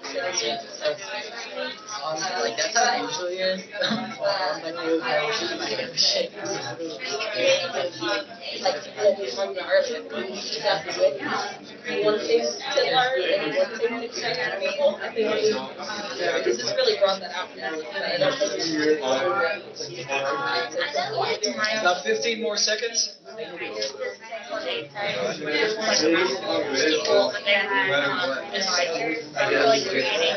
They need personalized advisors for each student. Let's come back together in 5, 4, 3, 2, 1. I know that was really difficult to shorten that time down because this one is one where you can really dream big and talk a lot. But just in the limited time that you had, what were some ideas that came forward around things that we could create? Yes, Anastasia, thank you. One of the things that I think my school district would maybe benefit from is having because we're now going into like next week, so snow days built up. And one of the things would maybe be have like a backup plan for, let's say it is a snow day, and instead of adding on to the end of the year, let's have an NTI day, where if you're an AP class in high school, have those teachers give lectures or something on a Google Meet, and then just have all the other teachers assign an assignment to where you can still get your hours in for the day to count it as a school day, but still like be without adding on to the end of the year. Or having like elementary school kids do like their annual reading assessment that a teacher does, like have a scheduled time for that and use those for the snow days, not add on a week and a half to the end of the year, because I've seen like parents and students are starting to get frustrated with it. Sure, that's a great idea, and I hope we see more of that. Taking advantage of and that we've seen students and parents and teachers are able to work asynchronously on their own, and there are some times that we can either they happen because of snow days or they're intentionally built in where we allow for that kind of independent work. Thank you. Yes, Drake, and then Kayla. So I think it's obvious that we bring up mental health like in everything that we talk about, so it's obvious that that's a priority. But I think it's important that we create stigma-free spaces to address mental health. Like we know it's a need, but how do we make mental health outreach accessible to everyone and stigma-free? Mm-hmm. Wow, create a stigma-free space for students and educators and community, right? Wow, what a dream that would be. Yeah, thank you, Caleb. So what I'll say is, Anastasia, similar to, I guess it's Oldham County. Breathitt County had not used NTI days until the 2019-2020 school year at any point to my knowledge. So I think that moving forward, making better use of those NTI days or somehow figuring out a way to better spend the school year, as snow days and other obstacles come up, that's important. But also I would like to add, similar to how I mentioned earlier, with virtual school and other non-traditional platforms, using those, expanding those to make accessibility or to make education more accessible. Excellent, thank you. Yeah, Logan. I would say that if I had to like give advice or whatever, would say don't be scared to kind of push the needle, to kind of rethink the education system because, we kind of set the standards of what is successful in a sense. So, right now, I think generally people will be like, well, this is successful, but it's not necessarily working that well. So in a way, I guess I would be like, in doing so, don't create, your thought of like a good student, because with that, we're all different. We all have different unique abilities and skills and talents. So don't create a school system based on just one note, I guess, mold of a student. So yeah. Can we record that and play that back for everybody to hear multiple times? Thank you. Yeah, great points raised. Amy, did you have something? Yeah, I think if I were dreaming big, I think one thing that would be really beneficial to create more of is smaller spaces. I think a student mentioned earlier on the virtual call that having smaller class sizes results in more individualized attention between teachers and students. And a personal example that I have, the college that I'm going to next year is in a really small community in Wisconsin, and there's about 4,000 people total in the small community, but there's about 5 schools. So many different options for the students to choose to go to, and because of that, each school, each classroom is super small. And thinking about my own community, there's like 6,000 people, kind of the same size, but there's only one school that people can go to, and because of that, there's such a large student-to-teacher ratio, and it's hard to give every student that individualized attention as you could in a smaller space. These constructs that we have around class size go back to factory model thinking around education, that we needed to divide up students some way. One of those ways was by grade, and that was still too big, and so then we divided them by subject area to try and create sort of manageable numbers, and you could end up with 20 to 30 students in a class. And that was considered a manageable group. And then sort of the bells ring and the buzzers go off and the whole machine snaps into the next shift and does it again, and then it happens again and again. So if we think about the experience that you have, I mean, there are some things that you could have thousands of people learning together at once on, or asynchronously, or watch something and learn. And then there's lots of things that you can work independently on, and all points in between, really. So I think one of the things that we can create going from this is to consider what is being learned and what is the best structure for the learning to take place, rather than saying this is the structure and forcing learning to take place within that. Yeah. Jack, you get the last word. All right. So one thing that we said was that we'd like our schools to do like little mini surveys, like not a 5-page Google form, but like one thing that you like this, to amplify hospice and create. One thing you liked, one thing you didn't like. That's it. Like everybody, I'm pretty sure everybody would do that. Just one thing that you like, and just to not be complacent. I mean, kind of like what Logan was saying, like you gotta keep on growing. There's any progress is good progress at this point. So I really liked what Logan said about that. Just not being complacent, just keep on chugging along. Yeah, like if we're a learning organization, schools are learning organizations, we should be always in a state of improvement and growth, right? Yeah. We should be. Thank you. Our students that are online, anything that you would add to this conversation just as we close things up?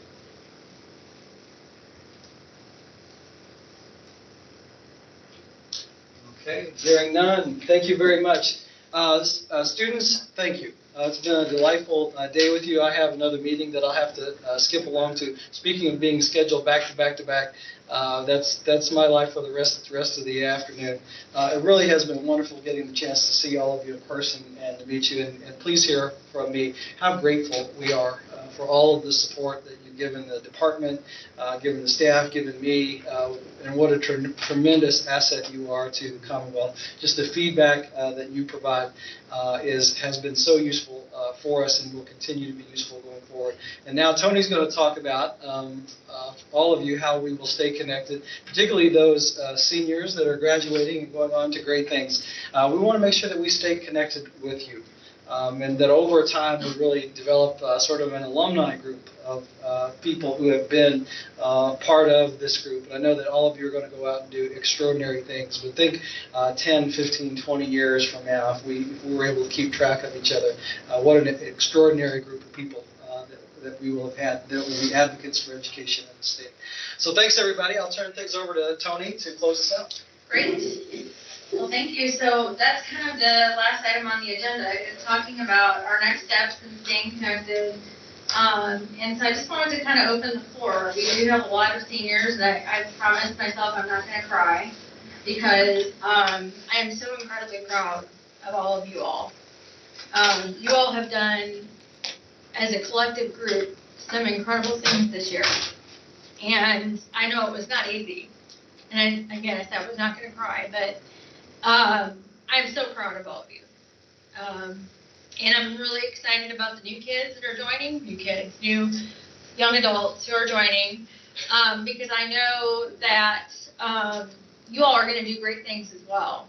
But I wanted to open the floor to maybe some of the seniors and some of the younger kids. What are some ways that, Dr. Glass is really big about bringing this idea of an alumni group with, with the advisory council. I mentioned this because I was just talking with Jack at lunch about his brother, who I think many of you all met at the beginning of the year, back it seems like it was like 10 years ago, but I think it was in August, and CJ was on our council, I think 3 years, and then Jack coincidentally made it on there, and so now he's kind of continuing on the tradition as well. But how great it would be for all of us to kind of stay connected with our alumni group. So what are some ideas that you all have? Think about that for like maybe a minute or so, and maybe how they could be involved, even with this activity with the Lieutenant Governor that she mentioned earlier today. Because this is like built-in expertise, right? You already have these relationships with students who've been on the council. I don't expect you all to just walk away and never talk to us ever again. I know that you all are not going to do that. But what can we do, and how can we learn from you and continue to learn from you, even though you're going to go on to college or the workforce or whatever your next step is? Any ideas? And I'll let you think about it for a minute. Sophie. I know, a lot of us are headed into education in some way, shape, or form, going on to college or career or whatever. And I think potentially, I know, I'm an alumni, I guess, technically, I don't know. But, coming back and talking with council members about,